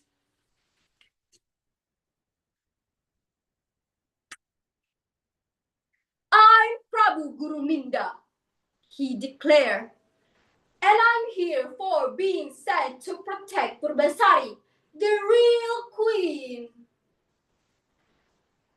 The crowd was very happy, their voice echoing across the land. And Purbararang was left behind, embarrassed, and just realized that she do something really cruelty. By then, Purbasari became the new queen. With Prabu Guru Minda in her side, they lead the castle with very kind and wise. So the castle, it will be the most happiest in the land. So the moral of the story is, don't judge someone by how you look at them. Because above that, there's really treasure of kindness. And that's more stronger than anything. The envy can gone, but the kindness is still seen. That's all from me. Thank you very much. Wassalamualaikum warahmatullahi wabarakatuh. Thank you, Andrea. Oke, bisa dari dulu diatur nafasnya. Gimana, Kak? Maaf. Oke, boleh. Mungkin pertanyaannya kenapa sih kamu membawakan cerita ini? Oke, izinkan saya menjawab dalam bahasa. Jadi, saya membawakan cerita ini Apa? karena saya merasa saya mempunyai pengalaman dalam membawakan cerita ini dan dia memiliki nilai moral seperti yang sedang relate di zaman-zaman sekarang itu, banyaknya beauty privilege atau sesuatu dari kecantikan yang bisa menjadikan kita lebih unggul daripada orang lain. Padahal dengan kecantikan itu belum tentu kita mempunyai kemampuan yang lebih mumpuni. Seperti kisah yang saya bawakan tadi, ketika Purbasari akhirnya jelek, maka ia diasingkan ke hutan. Dan ketika cantik kembali, dia dipanggil kembali ke kerajaan. Begitu. Oke, thank you, Andrea. So, untuk ceritanya luar biasa dan kamu juga menunjang dengan teknologi juga. Jadi ekspresinya terlihat lah bagaimana. Tapi mungkin akan lebih baik atur ritmenya napasnya lebih diatur, dan tadi masih ada sisa 2 menit, itu cukup waktu yang panjang. Jadi space-nya diatur kembali, ceritanya udah oke. Yang jadi kendala adalah bagaimana sebenarnya kamu mengatur ritme dari sebuah cerita. Karena nih aku jadi berasa diburu-buru nih. Jadi rasanya tuh nggak dapet ekspresinya juga, jadi cepet banget dari satu scene ke scene yang berikutnya segitu cepetnya gitu. Oke, mungkin itu aja dari aku. Thank you. Oke, terima kasih ya, Kak. Oke, baik. Terima kasih banyak untuk Kak Andrea. Semoga hasilnya memuaskan ya. Oke, setelah Kak Andrea itu ada Kak Kayla, Sahwa, Amira. Apakah sudah berada di tempat?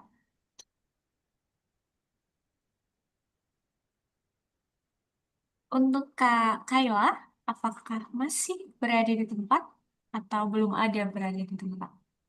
Oke, sepertinya belum ada ya untuk Kak Kayla ya.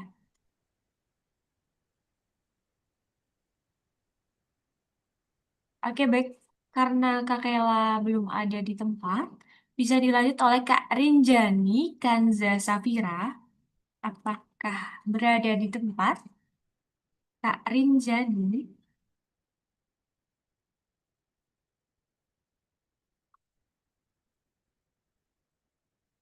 Ya, baik. Sepertinya Kak Rinjani juga tidak berada di tempat. Dilanjut oleh Kak Fania, apakah masih berada di tempat? Tunggu sebentar. Oke.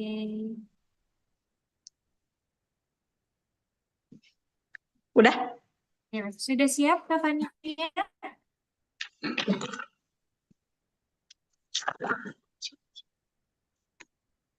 Sudah, insya Allah. Baik, Apakah baik. Silakan. pencahayaan saya sudah baik, Kak, atau gelap? Masih sedikit gelap, lalu terang Gelap, kembali weh. gitu Kak. Nah, Lebih baik masih gelap. Gelap, weh.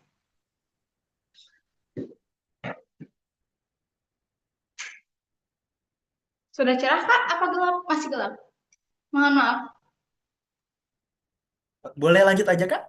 Kak Oh, Nadia? lanjut aja. Oke. Ya.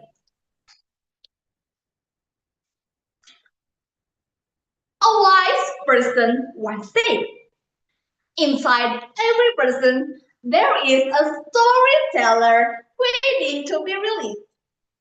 Bismillahirrahmanirrahim. Assalamualaikum warahmatullahi wabarakatuh.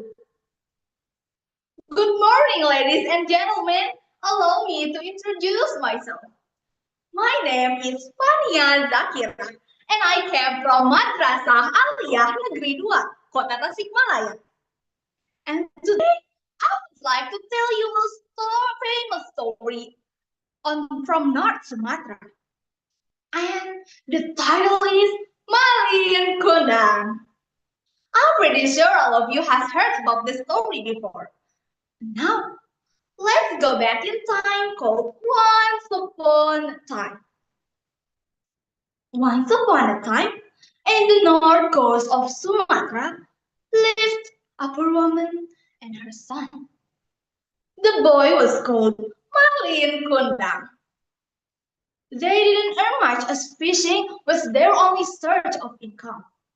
However, she still lived in poverty. One day, Malin Kundang asked his mother, "Mother, what if I sail overseas?" asked Malin Kundang one day. At first, his mother did not agree, but Malin has made up his mind. "Mother, if I stay here, I will always be a doorman. I want to become a successful person," urged Malin Kundang. "Malin, my son, you really want to go? I cannot stop you. I could only pray to God for you have success in life." And then the next day, Malin Kundang was ready to go.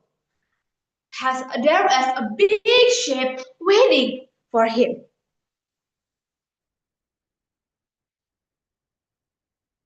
"Malin, take a good care of yourself, my son. I will miss you so much. And then his mother hugged and tied up Malin Kundang, a sign she didn't want to let him go. Mother, don't worry about me. I will be fine. I promise. And I will keep in touch with you. Promise. Did we just say he promised? Let's see later on the story if you could keep his promise. Days turned into weeks. Weeks turned into months. And months turned into years. Yet, she still has not heard about any news from her son. It's been a long day without you, my son. And I tell you what about it when I see you again. She always praying for him every night, hoping that one day her son will come back to become a successful person he promised. And then she finally saw a big ship. She finally saw a big ship. There stood a beautiful woman and a familiar face. She knew she recognized her face. It was Molly Brunel, her son. She came running. Molly, her son, my son. But Malin Kundang was ashamed to admit his own mother in front of his beautiful wife. Ish, who are you? I didn't know you. My mother would never send a dragon ugly clothes. Malin, don't you remember me? Malin, it's me, your mother. Ha, that's funny. Girls, take this old woman out of here. I don't want to see her again. Don't you remember?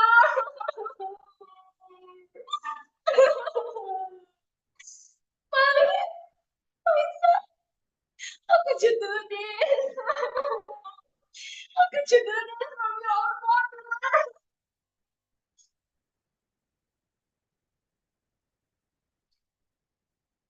His mother cried. His was taken with the bodyguard, with the body of the bodyguard. Then she sat alone to pray to God and still crying. She said, "Dear God, if he is really not my son, let him rest in your me. But if he is, I curse him into stone." And in the quiet sea, it blew so hard, the thunderstorm came, and whole ship was shocking. Malin Kundang was panicked. What happened? And afterwards, the big lightning struck. And in that moment, Malin Kundang's body slowly turned stiff into a stone. He was finished because he now admitting his own mother. Ladies and gentlemen, this is the living proof of the Malin Kundang stone. We can find it in Air Manis Beach. The lesson that we can learn from the story is we always be kind of your mother, never take it granted for him. And most importantly, no matter how successful you are, no matter how rich and powerful you are, you must always never be ashamed of your mother because she is the reason that you are the reason of person today. That's all my story. Thank you for attention and sorry for any mistake made during the process. Assalamualaikum warahmatullahi wabarakatuh. Waalaikumsalam warahmatullahi Udah nggak menang ini. wabarakatuh. Halo Mania. Halo Kak. Oke, mungkin aku langsung ada pertanyaan nih. Kenapa nih kamu menggunakan latar belakang dengan layar dan gambar seperti itu? Gambar seperti ini. Why?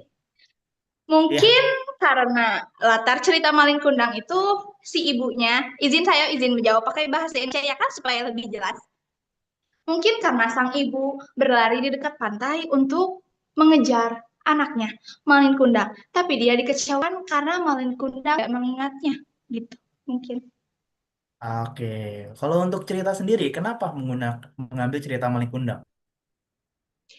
Selain Hmm, tadi yang telah kamu jelaskan di bagian akhir. oh ya. Saya mengambil cerita Malin Kundang mungkin because my mother always tell me this story was when I was kid. Jadi setiap malam tuh saya selalu diceritain ini sama ibu saya sendiri. Jadi mungkin saya lebih paham cerita ini walaupun memang secara segi teks mungkin saya kurang hafal, mohon maaf. Saya lebih paham tentang moralnya dibanding cerita yang lain. Begitu, Kak. So, thank you. Mungkin aku memiliki saran tentang bagaimana sebenarnya kamu bisa jadi luar biasa jika mendeskripsikan latar dari sebuah cerita tuh tanpa adanya visual. Sebenarnya itu bisa dilakukan karena baik lagi yang kamu rasakan sekarang, kenapa menjadi gelap itu nabrak dengan layarnya.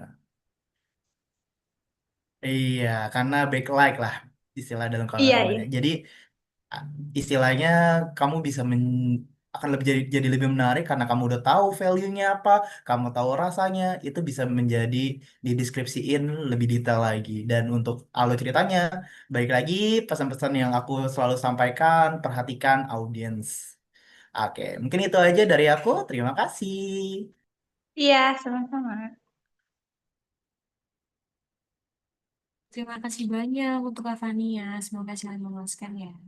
Untuk Kak Ilham, sepertinya masih ada beberapa peserta yang memang belum hadir. Tadi sempat terkonfirmasi untuk peserta sebelumnya itu terjadi kendala Kak karena mati lampu. Untuk selanjutnya mungkin peserta yang belum hadir ya Kak. Baik, Oke, mohon Kak. ditunggu. Terima kasih.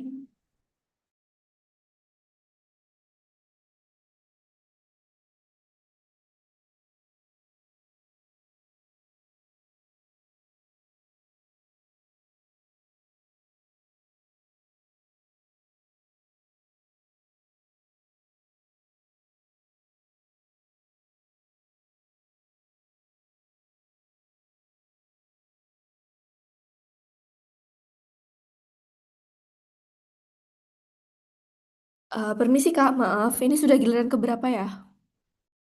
Untuk Kak, nah, sebetulnya untuk peserta sudah semuanya maju Kak. Maka dari itu untuk Kanabiha bisa langsung dimulai saja kalau memang sudah siap. Karena tadi Kanabiha sempat terjadi kendala ya. Iya, siap Kak. Oke, Terima baik. Terima kasih. kasih.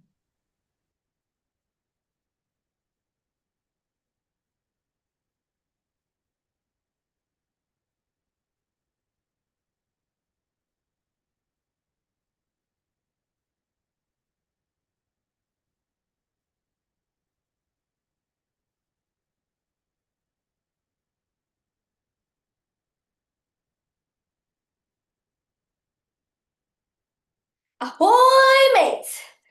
Wait, can you hear that? Two C's. One steady, structured, like the voice of authority. The other fluid, colorful, like the voice of imagination. In my dream, I was a young pirate. No ship yet, no crew, only a compass that pointed not north or south, but forward. And before me stretched two seas. All my life I have stood between these seas. And today I ask you, which one do you hear louder?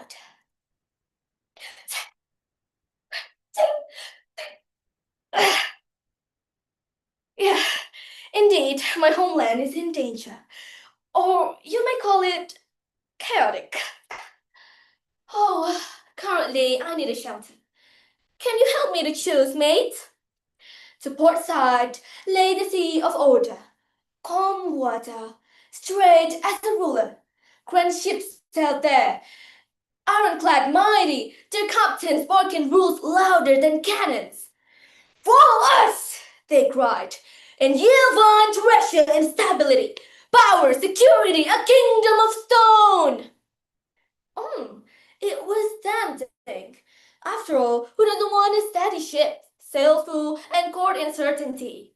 Isn't that what politics in my country is about? Strong speeches, shiny promises, leaders claiming they are building the future brick by brick. I could almost see myself there, disciplined, practical, unshaken. But then, to starboard side rolled the sea of dreams. Wild water, glittering like chests or jewels. Ships with bright sails cut loose from masts. Follow wind, only the wind. The crew sang shanies of freedom, painting the sky with laughter. Ha! Hey, join us! They shouted, and you'll find treasure and imagination. Justice, beauty, a horizon unchained. My heart leapt. I wanted to claim a port, to sail with them into the sunsets of endless possibilities. Both seas raged. Choose me or drown! Roared the captain of order. Choose me or rot in paradise! Sang the captains of dreams. The waves clashed like warring cannons. My compass spun madly. One tugged at my mind and one other at my soul. And I thought, oh, by thunder, this is the end. I'll be torn into food for the sharks. But in the eye of the storm, I saw something. There was no bridge. There was no safe harbor. Only empty waters between the two seas. And suddenly it struck me. What if the compass wasn't pointing to one sea or the other, but to space between them? What if my destiny wasn't to join a ship, but to build one? So I set to work. One plank of discipline, hammered from the sea of order. One stitch of dream, soon from the sea of imagination. A ship A, but not just any. A vessel sturdy enough to weather storms of politics, yet free enough to chase horizons of justice. And as I built, I thought of my homeland, Indonesia. An ocean or islands, voices, dreams, some cry for order, others for change. Some march with banners, others draft laws like maps. But what if our generation became the shipwrights? What if, just what if, we chart a course where no soul be left thinking? This is the future I imagine, not a future where I betray one sea for the other, not a future where I harm myself by silencing my dreams, nor harm others by chasing power alone. But a future where we sail together, strong and free, useful to all. So, when they ask me, hey, which sea do you sail? I'll grin, spit in the wind, and say, neither, for I be no passenger of seas. I be the captain of my own ship. And maybe, just maybe, so are you. I'm Nabia India Sarwidi, the captain of Game Changer, signing out to your heart.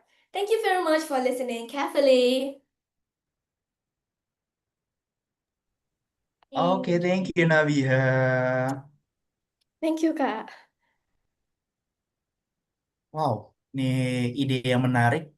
Aku udah baca naskah kamu yang telah dikirimkan dan pembawaan kamu juga luar biasa. Walaupun ada Thank you. kendala, tapi kamu bisa tenang.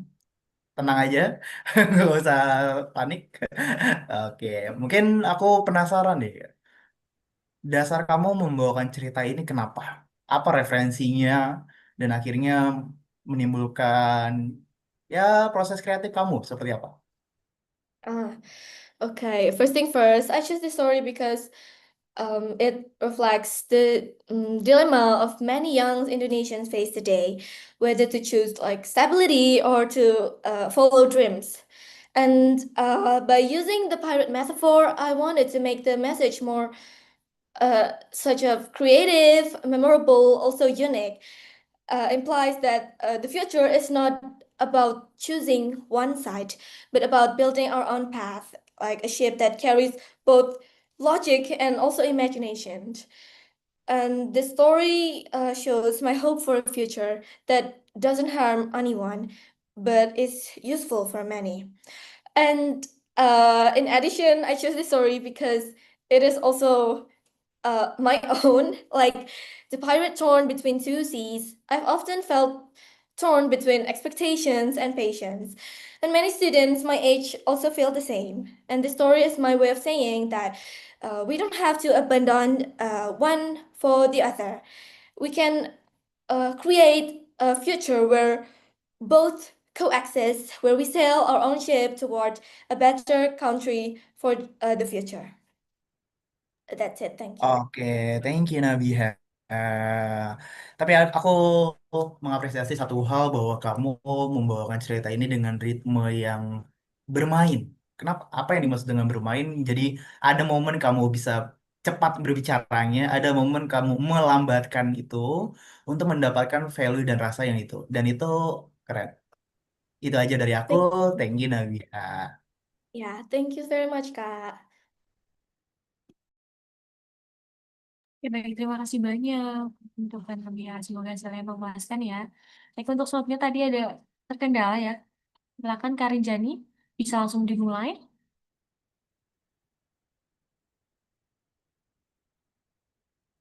Halo, Karin Jani, apakah masih berada di tempat?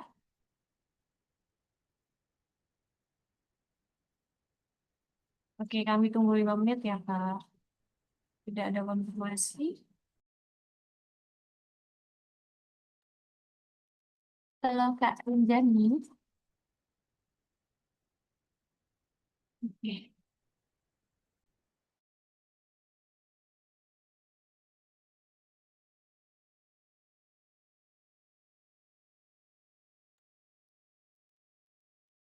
Excuse me. Excuse me, can you hear my voice? Uh, hello? Hello? Excuse me. So, actually, this is my time Baik, to, untuk uh, bisa di-rename terlebih dahulu, Kak. Halo oh, Rinjani. no, it's not Indini. Oh, Sorry that I'm, using this name because this is my dad's laptop. So that's why, I mean, it's not, the name Indani, but Cahyadi. I mean, it's my dad's name. Sorry. Wait, I have to change name first.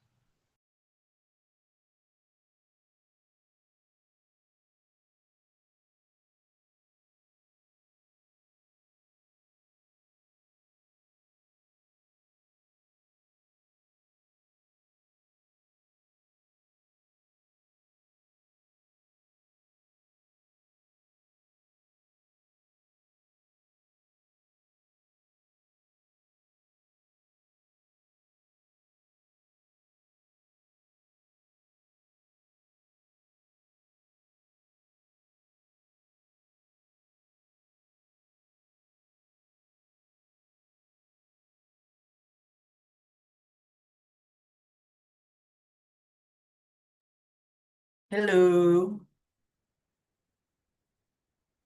Halo, Kak. Halo, boleh langsung saja mungkin? Oke, Kak.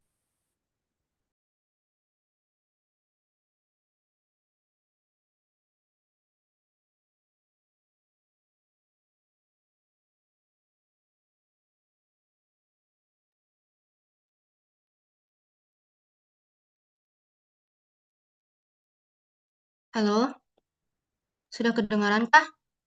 Oke, aman.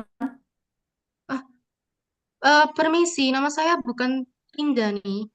Nama saya Salwa, Kaila Salwa. Ini waktu Oke, penampilan saya. Tapi kok namanya Rinda nih? Ya, ya. oke. Sudah kami bantu ubah ya, Kak. Silakan bisa langsung dimulai.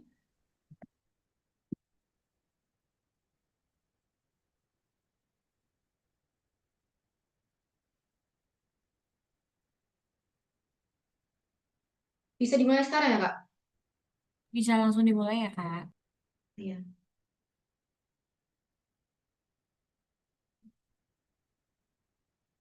Initializing mind. Sense active. Welcome to the world of you. When mind and body merge with digital reality. I can finally sing again. Assalamualaikum warahmatullahi wabarakatuh. Hi everyone, especially the judges and all of you here. My name is Kaila Salwa Amraya, you can call me Salwa. I'm from SMA Negeri 16 Surabaya. Today, I'm here to share my story about the gales of hope. Past trauma and abandonment have caused Hannah to suppress emotion for many years. In her real life, she distanced herself from her friends and even her family. She always felt invisible and worthless. But behind all of that, she wants to feel love and present without showing any traumas or fears. In one night, when Hannah watched a U-First commercial that the virtual world promised unlimited freedom, her heart was pounding, and she think that might be exactly the chance to be a person that she always wanted to be. And after taking so long, she decided to press the enter button, and boom, her body synchronized with the new avatar, Lyra, a beautiful, confident, and radiant avatar. And when Hannah became a Lyra, she can express emotional feeling, especially through singing, without any burden of judgment. And Hannah's life changed in the U-First when people were knowing about her singing skill, and she became a popular day by day. And she became a famous singer, and desired by many people. And because Hannah sing the songs not just only good, but she can carry the hidden emotion such as happiness, courage, and desire to be truly seen. But behind all of that, she overthink that this is called the disappear once it's revealed by its vulnerability. And then everything changed when one of her major concerts, there's an avatar come and try to ruin the atmosphere of the concert. Invariably, the name was the Beast, a budgeted, luxurious. And the situation getting more chaos when the virtual police came and tried to capture him. And they fought each other. And then, until the Beast hold Hannah to hostage to threaten them, but they not afraid. Your position will be worse if you still resist. And then the beast realized his critical position, and without taking so long, he decided to take Hannah and escape to the dark alleys in a virtual world with his electric flying broom. And after that, the beast told Hannah without hesitation, Lyra, this world is full of illusion. You have to know about it. No, impossible! Universe is not like that. Universe is a place to dream, to be free. The beast was calm, but firm, and said, no, because every emotion is trapped in here, and every action is being recorded.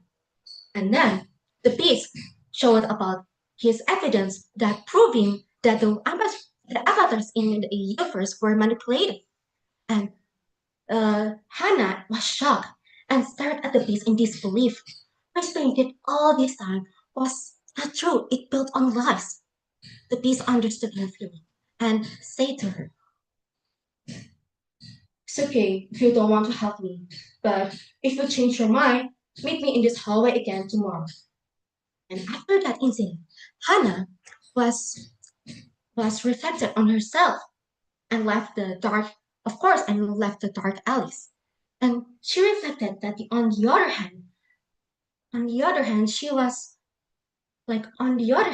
she was already comfortable with her current situation. But on the other hand, the justice must be upheld. And she started to sing. Who What about me? Tell me how I will know where I should go. Oh, give us a thing, guide me. Are you alone? There's more to life, but I don't know. It's just me, lost so far away from home. Alone, I shook myself in. Still wings, how they called me, and the voice that lead me, gills of song, guide me through the song. Let the melody I leave behind will be me. Was full emotion, reflecting Hannah's struggle, leaving the comfort of being loved and the courage to face the truth. But after she sang, she realized that her voice could do more than entertain. It could make inspired change. And finally, she decided to expose the card system in the universe. The next day, Hannah met the Beast, and the Beast explained his tricky plan. During Hannah's biggest concert, he will hack the server and expose the truth, while Hannah distracted the crowd, playing as usually and reveling in the right time. Hannah nodded and waited until 3 days ahead. 3 days come, the concert began. A million of avatars filled the stadium. Hannah sang beautifully, but suddenly the alarm blazed, the lights flashing, and the virtual police came and threw the capsule to her and sealed her because she was suspected that helping the police. And because of that, she had to accept the consequences that her identity must be revealed. And boom, her real face showed in the big screen behind her, and along with the memories of being bullied and feeling invisible, the audience exploded, laughter, pity, cruel amusement. The panic as tears streamed to her face. Stop! Please stop! I can't take it anymore!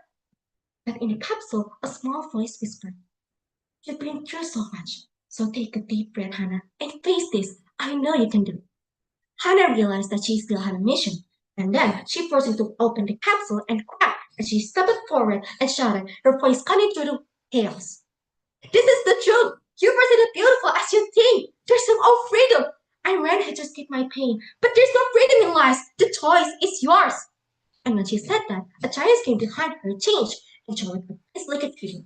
The chaos erupted, and the beast appeared to rescue Hannah, bleeding, but still escaped and went to the room where the virtual and the real world meet. "I have to go now. But what if I'm the same as it was?" "Everyone made you strong. That's the courage, Viva." They ran to the gate and vanished Oke, into the... mohon maaf Kak Saila, untuk waktunya sudah habis, sudah 7 menit. Oh ya, Oke, mohon maaf sebelumnya.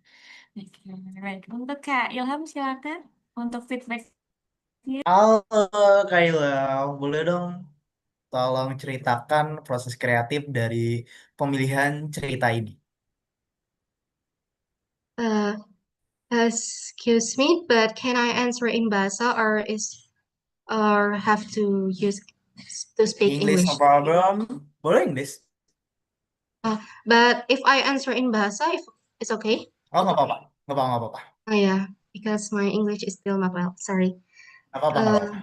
Jadi perjalanan saya untuk membuat cerita ini, eh, kan saya pilih dari poin nomor 2, Journey, Resilience, and Hope, yang dimana itu menggambarkan diri saya sendiri. Karena sebenarnya saya masih kayak mencari jati diri saya gitu loh, di antara eh, perjalanan yang saya tempuh sampai saat ini gitu. Yang dimana menurut saya dari cerita ini juga kan si tokoh utama kan dari awalnya nggak percaya diri, tapi maksud saya tuh ambil dari resilience-nya dan hope-nya di sini, dia hope-nya tuh pengen menjadi lebih baik kan, tapi niat awalnya mungkin dengan menggunakan cara yang salah dengan melampiaskannya secara berlebihan gitu di dunia virtual. Menurut saya seperti itu dan maksudnya dia masih belum bisa melepas dari masa lalunya. Yang sedangkan menurut saya jati diri itu menerima apa adanya gitu, baik itu buruk maupun baik. Seperti itu. Oke, thank you Kayla. Mungkin aku ada beberapa masukan untuk Kayla. Pertama mungkin ini cerita yang cukup panjang. Aku pun baca, aku udah paham apa yang kamu maksud dan mau diceritakan. Jadi diperhatikan lagi untuk pemilihan waktu dan pemilihan penggalan cerita. Ada beberapa yang sebenarnya bisa udah kamu repeat dan kamu lebarnya terlalu jauh dan itu bisa dipangkas-pangkas gitu dalam sebuah cerita untuk diceritakan gitu. Lalu yang kedua, aku tidak bisa membedakan nih mana yang narasi, mana yang memang komunikasi, mana yang memang pembedaan karakter antara satu karakter dan karakter yang lain. Yang kamu gambarkan, ya aku merasa hanya mendeskripsikan aja, mendeskripsikan dari sebuah cerita tentang si Hana ini sendiri.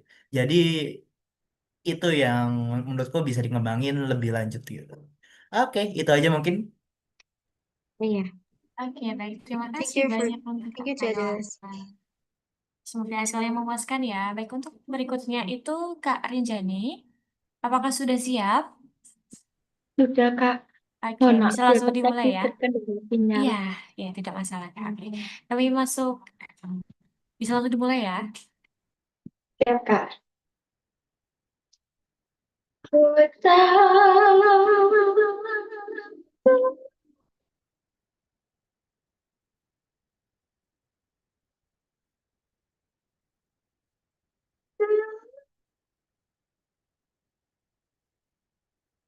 the day I tell you about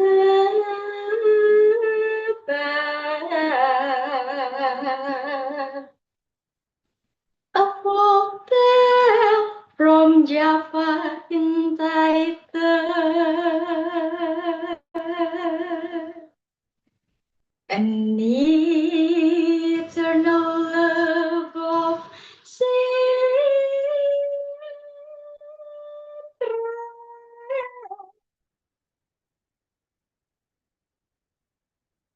Dinter is a traditional dance art of Javanese people, precisely in the north coast of Java Island.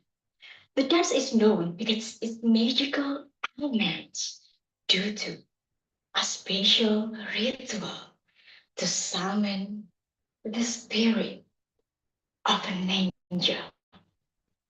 Sintren means the princess or the dancer. Once upon a time, in a Transjaya village, lived a prince named Raden Sulandono. Raden Sulandono was the only son of Ki Bahurekso and Dewi Lanjar. Ki Bahurekso was the regent of Semarang who officially worked at Tegal, while Dewi Lanjar is a queen with a great magical powers. People said she is the younger sister of Nyi Roro Kidul. One night at a village festival, Raden Sulandono curious to witness the lives of his people, so he attended. But his attention was captured by a mesmerizing woman on stage. Her movement like a moving boom. Her name is Tulasti. Oh my God! It is an honor for me to meet someone of your stature, Raden Sulandono. From that moment, their hearts forever connected. Love blossomed, and they spent the day together as a devoted lover. But Ki Bahurekso aware of their relationship, and he commanded other people to help Sulasi.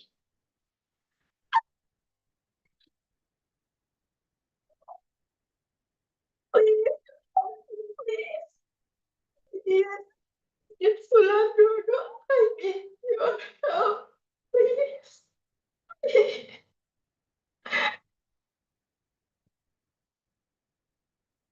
Mother, mother, mother, where are you? Mother, I beg you,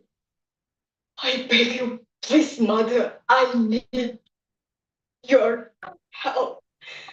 I need your power, your magical. I can't see her suffer, Mother.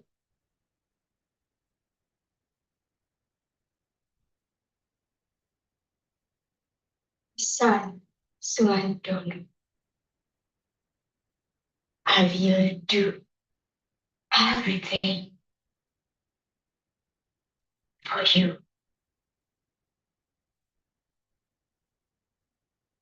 One night at a village festival when Sulasi performed, she saw Raden Sulandono closer and closer. When they want to touch him, she falls. But her spirit met by Raden Sulandono's spirit. But her body still dancing.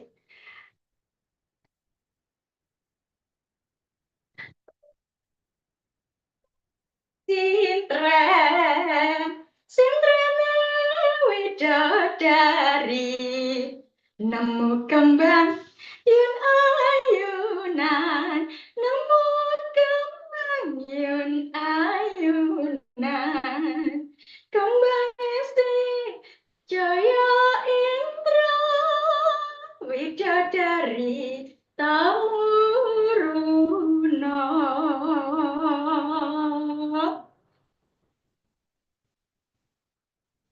Raden Sulandono, if we can meet in real life, let's meet in a supernatural world where we can sing, sing.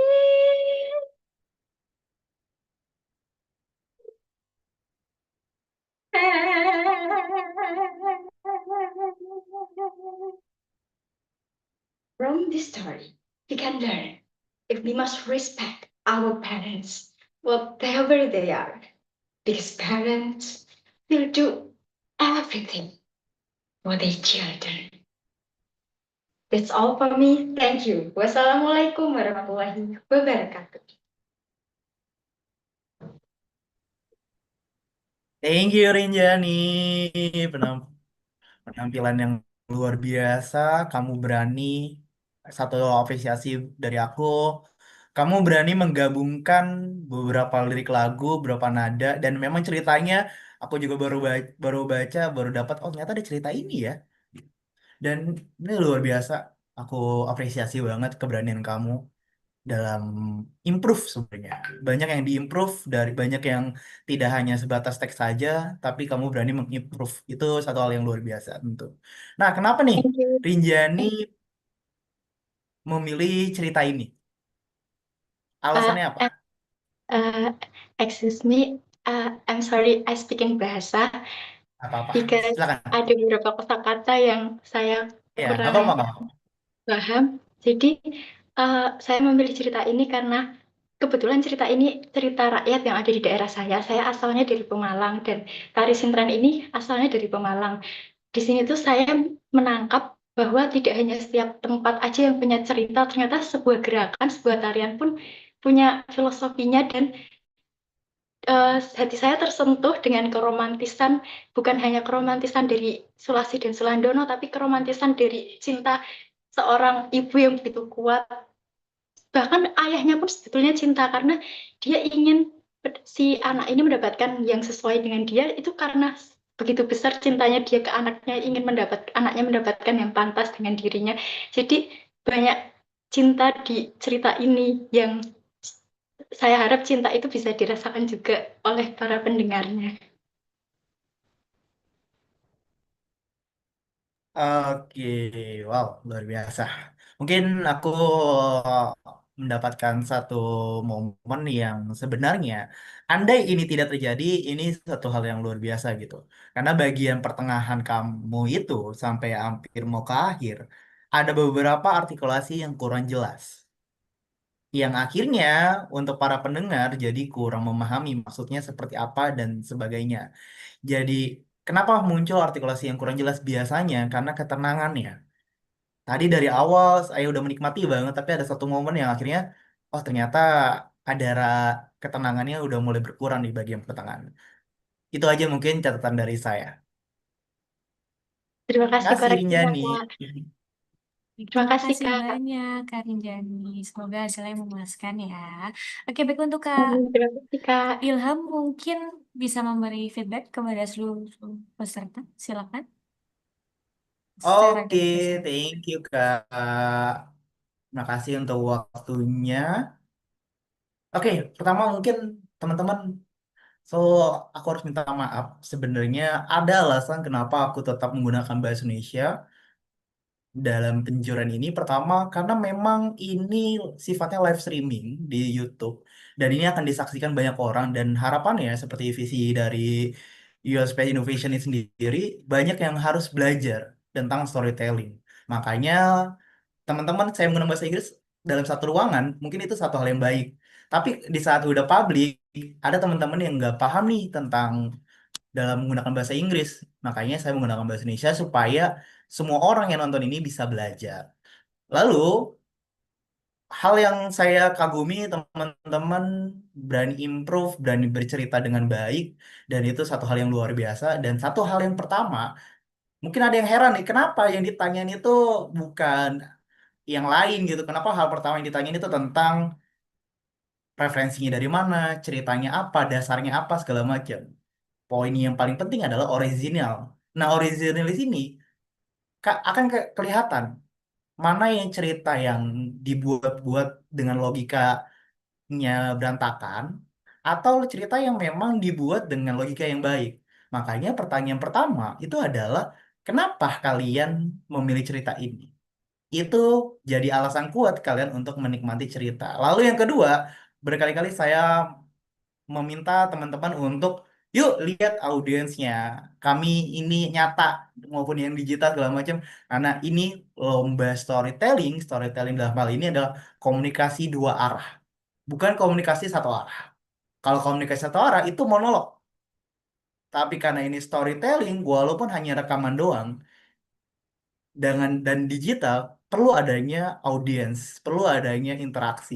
Interaksi tidak hanya dari mata saja, tapi dalam pemilihan cerita, dalam pemilihan kapan berhenti, kapan interaksi dengan audiens, kapan mengajak, itu jadi penting sendiri gitu. Dan ini beberapa peserta sudah melakukan dan beberapa peserta perlu create lagi, perlu ada kreativitas lagi. Dan tentu penilaian-penilaian yang telah saya tulis sudah selesai juga. Dan harapannya memuaskan untuk teman-teman semua. Yang masih kurang, silakan belajar lagi. Yang sudah luar biasa, tingkatin lagi dalam penyampaiannya. So, saya happy untuk hari ini. Cerita-ceritanya menarik. Itu aja mungkin dari aku.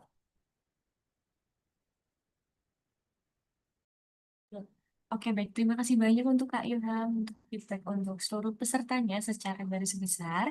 Oke, mungkin lanjut lagi ya Kak untuk yang selanjutnya itu. em, Terima kasih banyak untuk penampilan luar biasa yang telah kita saksikan.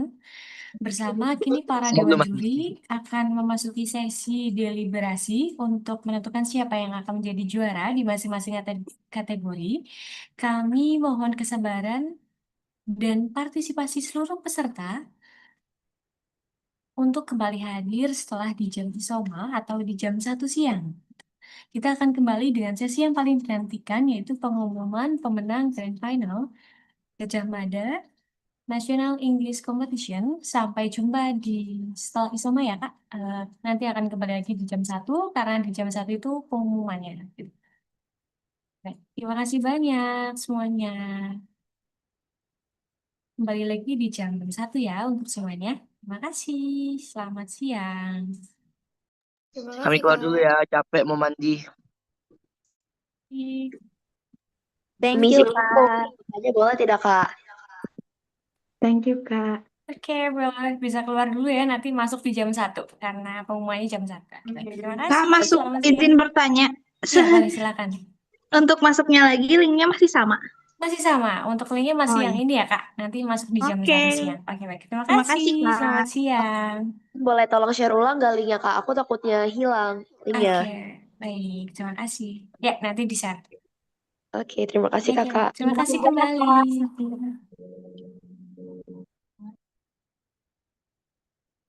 Masih banyak, Kak. Sebelumnya terima kasih banyak Kasih Kak. kembali.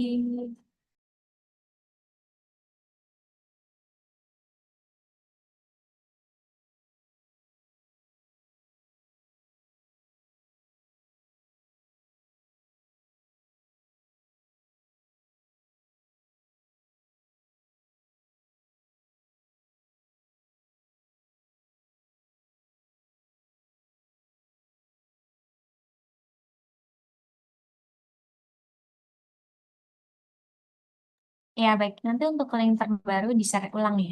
Mohon ditunggu.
At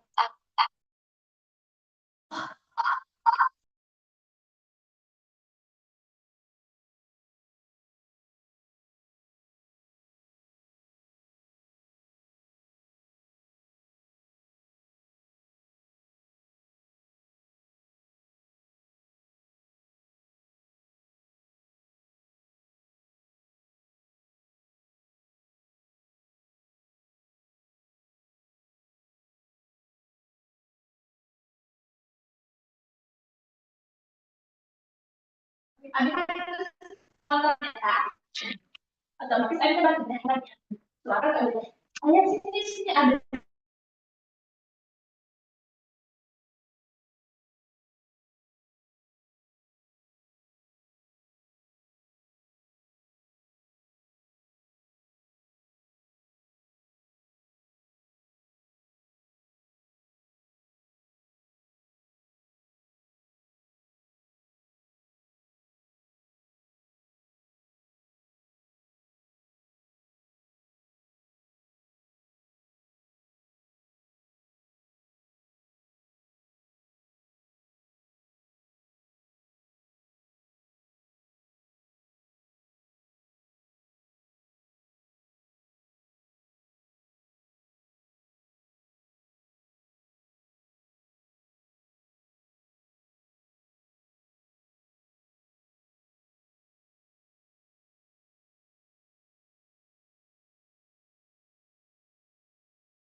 Udah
cuci? Wah.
Selamat hari.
Halo semuanya, selamat siang. Gimana Siang nih? juga, Kak. Udah deg-degan ya? Siang Kak. Ya deg-degan banget sih. Oke. Selamat datang kembali di acara Grand Final Gajah Mada National English Competition. Setelah melalui penampilan luar biasa dari para finalis dan proses penilaian yang mendalam oleh para dewan juri, tibalah saat yang kita tunggu-tunggu, yaitu momen pengumuman pemenang dari masing-masing kategori, yaitu kategori speech, storytelling, dan newscasting. Sebelum kami mengumumkan para juara, kami ingin menyampaikan bahwa seluruh peserta hari ini adalah finalis terbaik dan sudah menunjukkan kualitas yang sangat membanggakan. Jadi,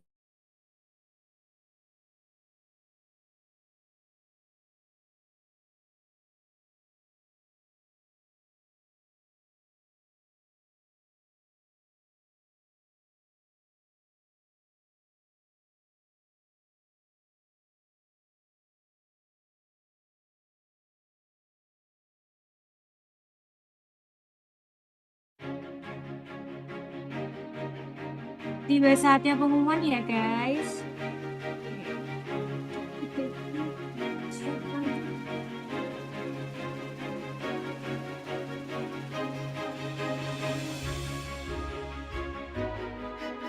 Baik, kita mulai ya untuk mulai dari kategori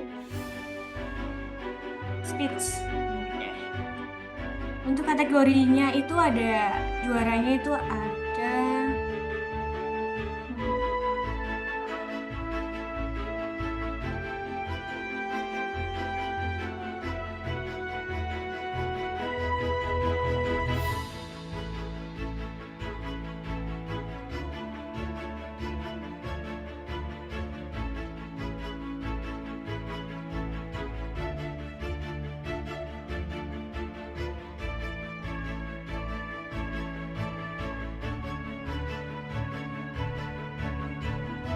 Oke, kita mulai dari speech dulu ya.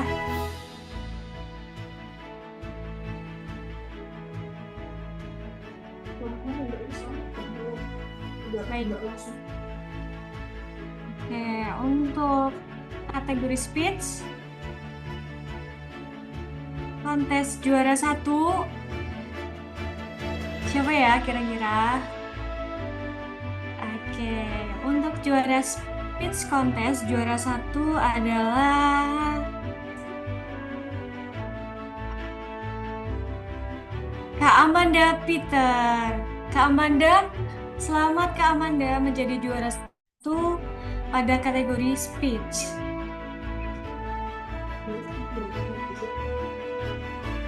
Oke, kita lanjut lagi ke juara 2 speech contest.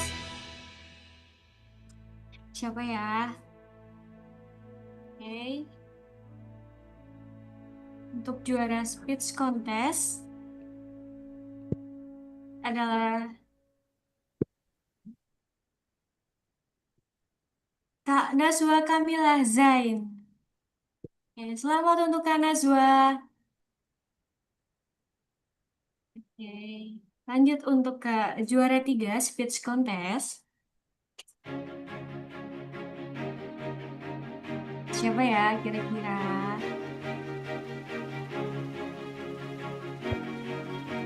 Ya. Untuk juara speech contest, juara 3 adalah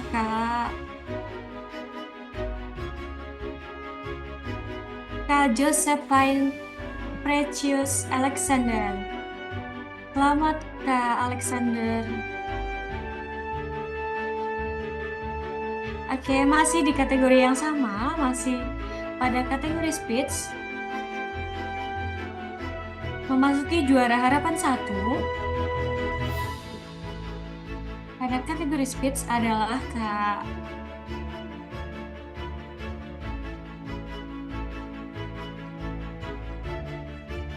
Deon Emerald Wijaya. Oke, selamat Kak Deon. Masih di kategori yang sama dan memasuki juara harapan 2 pada kategori speech contest adalah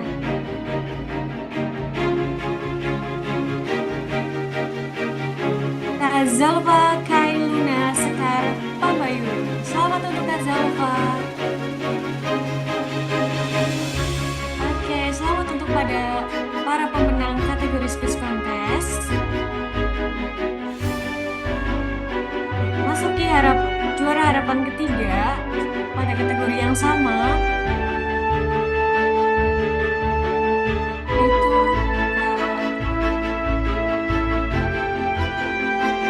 Rizkita Aurta Ender Priscilla Isnaini. Selamat untuk Kak Rizkita menjadi juara harapan 3 pada kategori speech contest.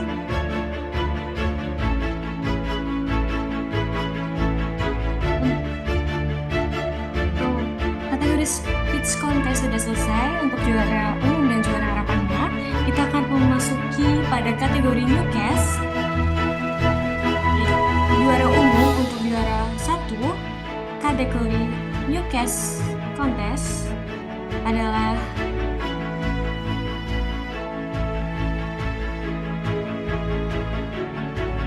untuk juara satunya adalah Kak Jessica Hester Sumampau. Oke, selamat untuk Kak Jessica menjadi juara 1 pada kategori newcast.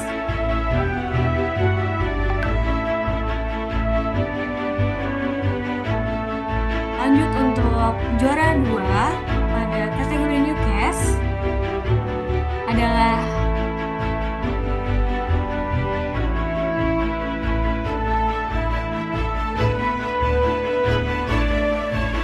Kak Putri Syura Ismaraisya. Oke, selamat untuk Kak Putri Syura. Oke, memasuki untuk juara 3.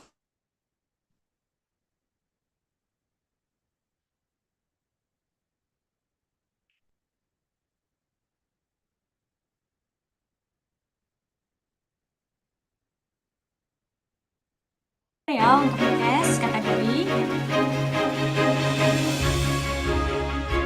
Selamat untuk Kak Isidora Paskalia. Selamat Kak Isidora menjadi juara 3 pada kategori New Cats. Memasuki juara harapan pada kategori New Cats, juara harapan 1 mengucapkan selamat kepada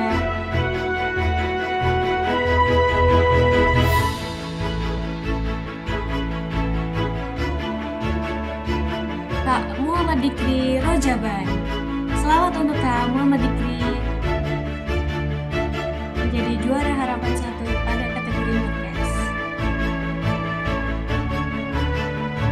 Juara harapan 2 pada kategori Newcast diberikan kepada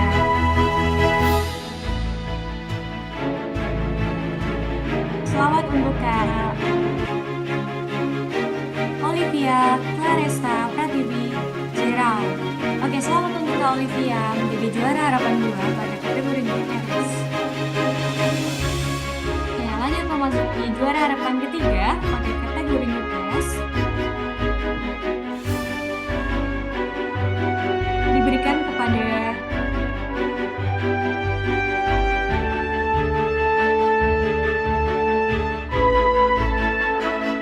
Kak Kinan Sekar Anindya. Selamat Kak Sekar jadi juara harapan ketiga pada kategori Newcast. Selamat untuk para pemenang kategori Newcast. Memasuki untuk kategori storytelling. Untuk juara 1 kategori storytelling diberikan kepada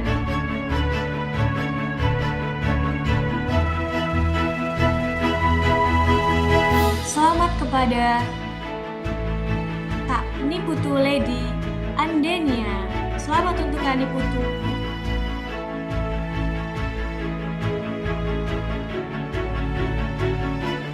Lanjut memasuki juara 2 pada kategori storytelling.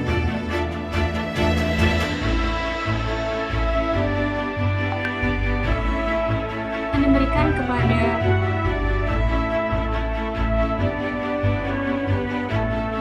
selamat untuk Kak Afrilia Diva Chandini menjadi juara 2 storytelling. Selamat untuk Kak Afrilia. Memasuki juara 3 pada kategori storytelling akan diberikan kepada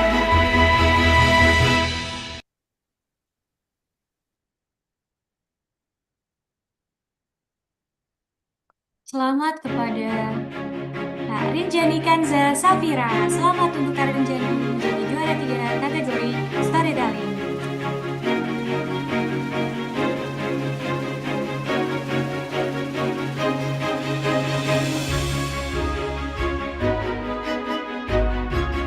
Untuk memasuki juara harapan 1 pada kategori storytelling diberikan kepada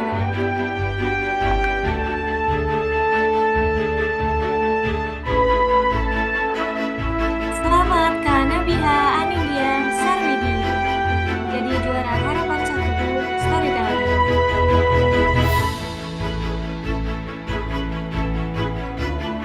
Masuki juara harapan 2 storytelling akan diberikan kepada selamat untuk Kak Rizky Dwi Octavia Ningro menjadi juara harapan 2 pada kategori storytelling. Memasuki juara harapan 3 pada kategori storytelling. Kategori terakhir dan juara terakhir akan diberikan kepada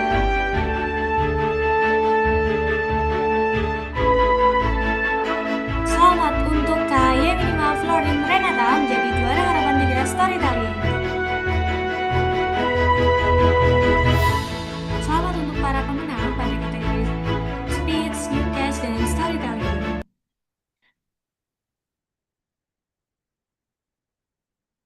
Oke, baik. Selamat untuk semua pemenang pada kategori tersebut. Untuk yang belum menjadi audit, tidak apa. Semuanya sudah menjadi juara, bahwa semua peserta sudah menunjukkan penampilan yang terbaik dan sudah menunjukkan kualitas yang sangat membanggakan, sudah sampai di tahap grand final ini. Jangan berkecil hati, semoga bisa menjadi pemenang di event-event berikutnya atau di event yang lain. Akhirnya sampailah kita di penghujung acara. Grand Final Gajah Mada National English Competition. Kami mengucapkan selamat pada seluruh pemenang dan berterima kasih sebesar-besarnya kepada seluruh peserta, juri, moderator, dan semua pihak yang telah mendukung terselenggarakannya acara ini. Semoga pengalaman hari ini menjadi langkah awal bagi perjalanan kalian semua di dunia public speaking dan bahasa Inggris yang lebih luas lagi. Saya Ara, selaku MC mewakili tim Youth Space Innovation. Pamit undur diri, sampai jumpa di event kami selanjutnya. Wassalamualaikum warahmatullahi wabarakatuh. Goodbye and see you next time semuanya. Selamat siang. Foto bersama, Mbak. Oh ya, masih ada foto bersama ya. Semuanya harap untuk on cam. Nanti akan ada foto bersama untuk dimasukkan ke dalam update Instagram. Boleh. Boleh semuanya untuk on cam.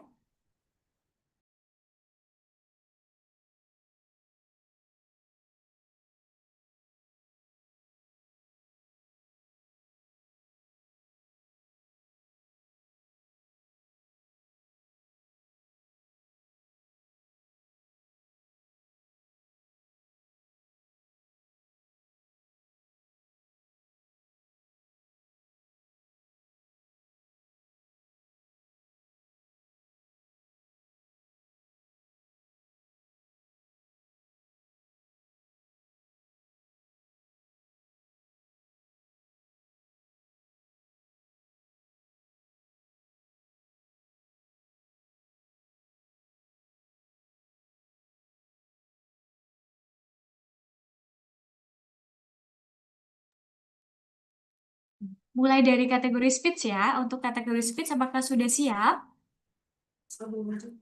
Oke. Gaya formal terlebih dahulu ya. Satu, dua, tiga. Oke. Satu kali lagi ya untuk gaya bebasnya. Boleh. Satu, dua, tiga. Oke, baik. Terima kasih banyak untuk kategori speech. Lanjut ke kategori newscast. Apakah sudah siap? Oke, kita mulai ya. Satu, dua, tiga.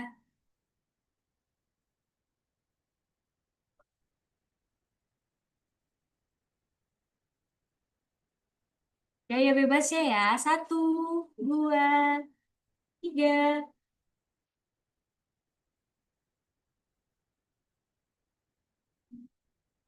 Oke, kita masuk ke kategori storytelling ya. Mulai dulu gaya formalnya. Satu, dua, tiga. Oke. Mulai satu kali lagi untuk yang formal. Oke. Satu, dua, tiga. Oke, untuk gaya bebasnya boleh.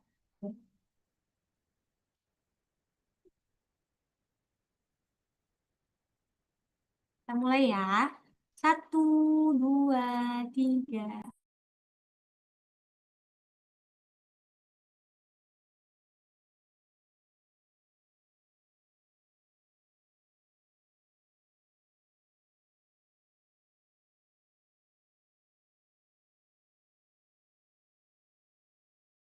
Banyak semuanya. bisa langsung menyalakan Zoom meeting ya. Terima kasih semuanya. Terima kasih kembali, Kak. Ya, terima kasih. Semoga Terima bisa kasih banyak, Kak. berkesempatan dan bertemu di lain waktu ya. Goodbye. See you. Bye all. Terima kasih, Kak. Assalamualaikum.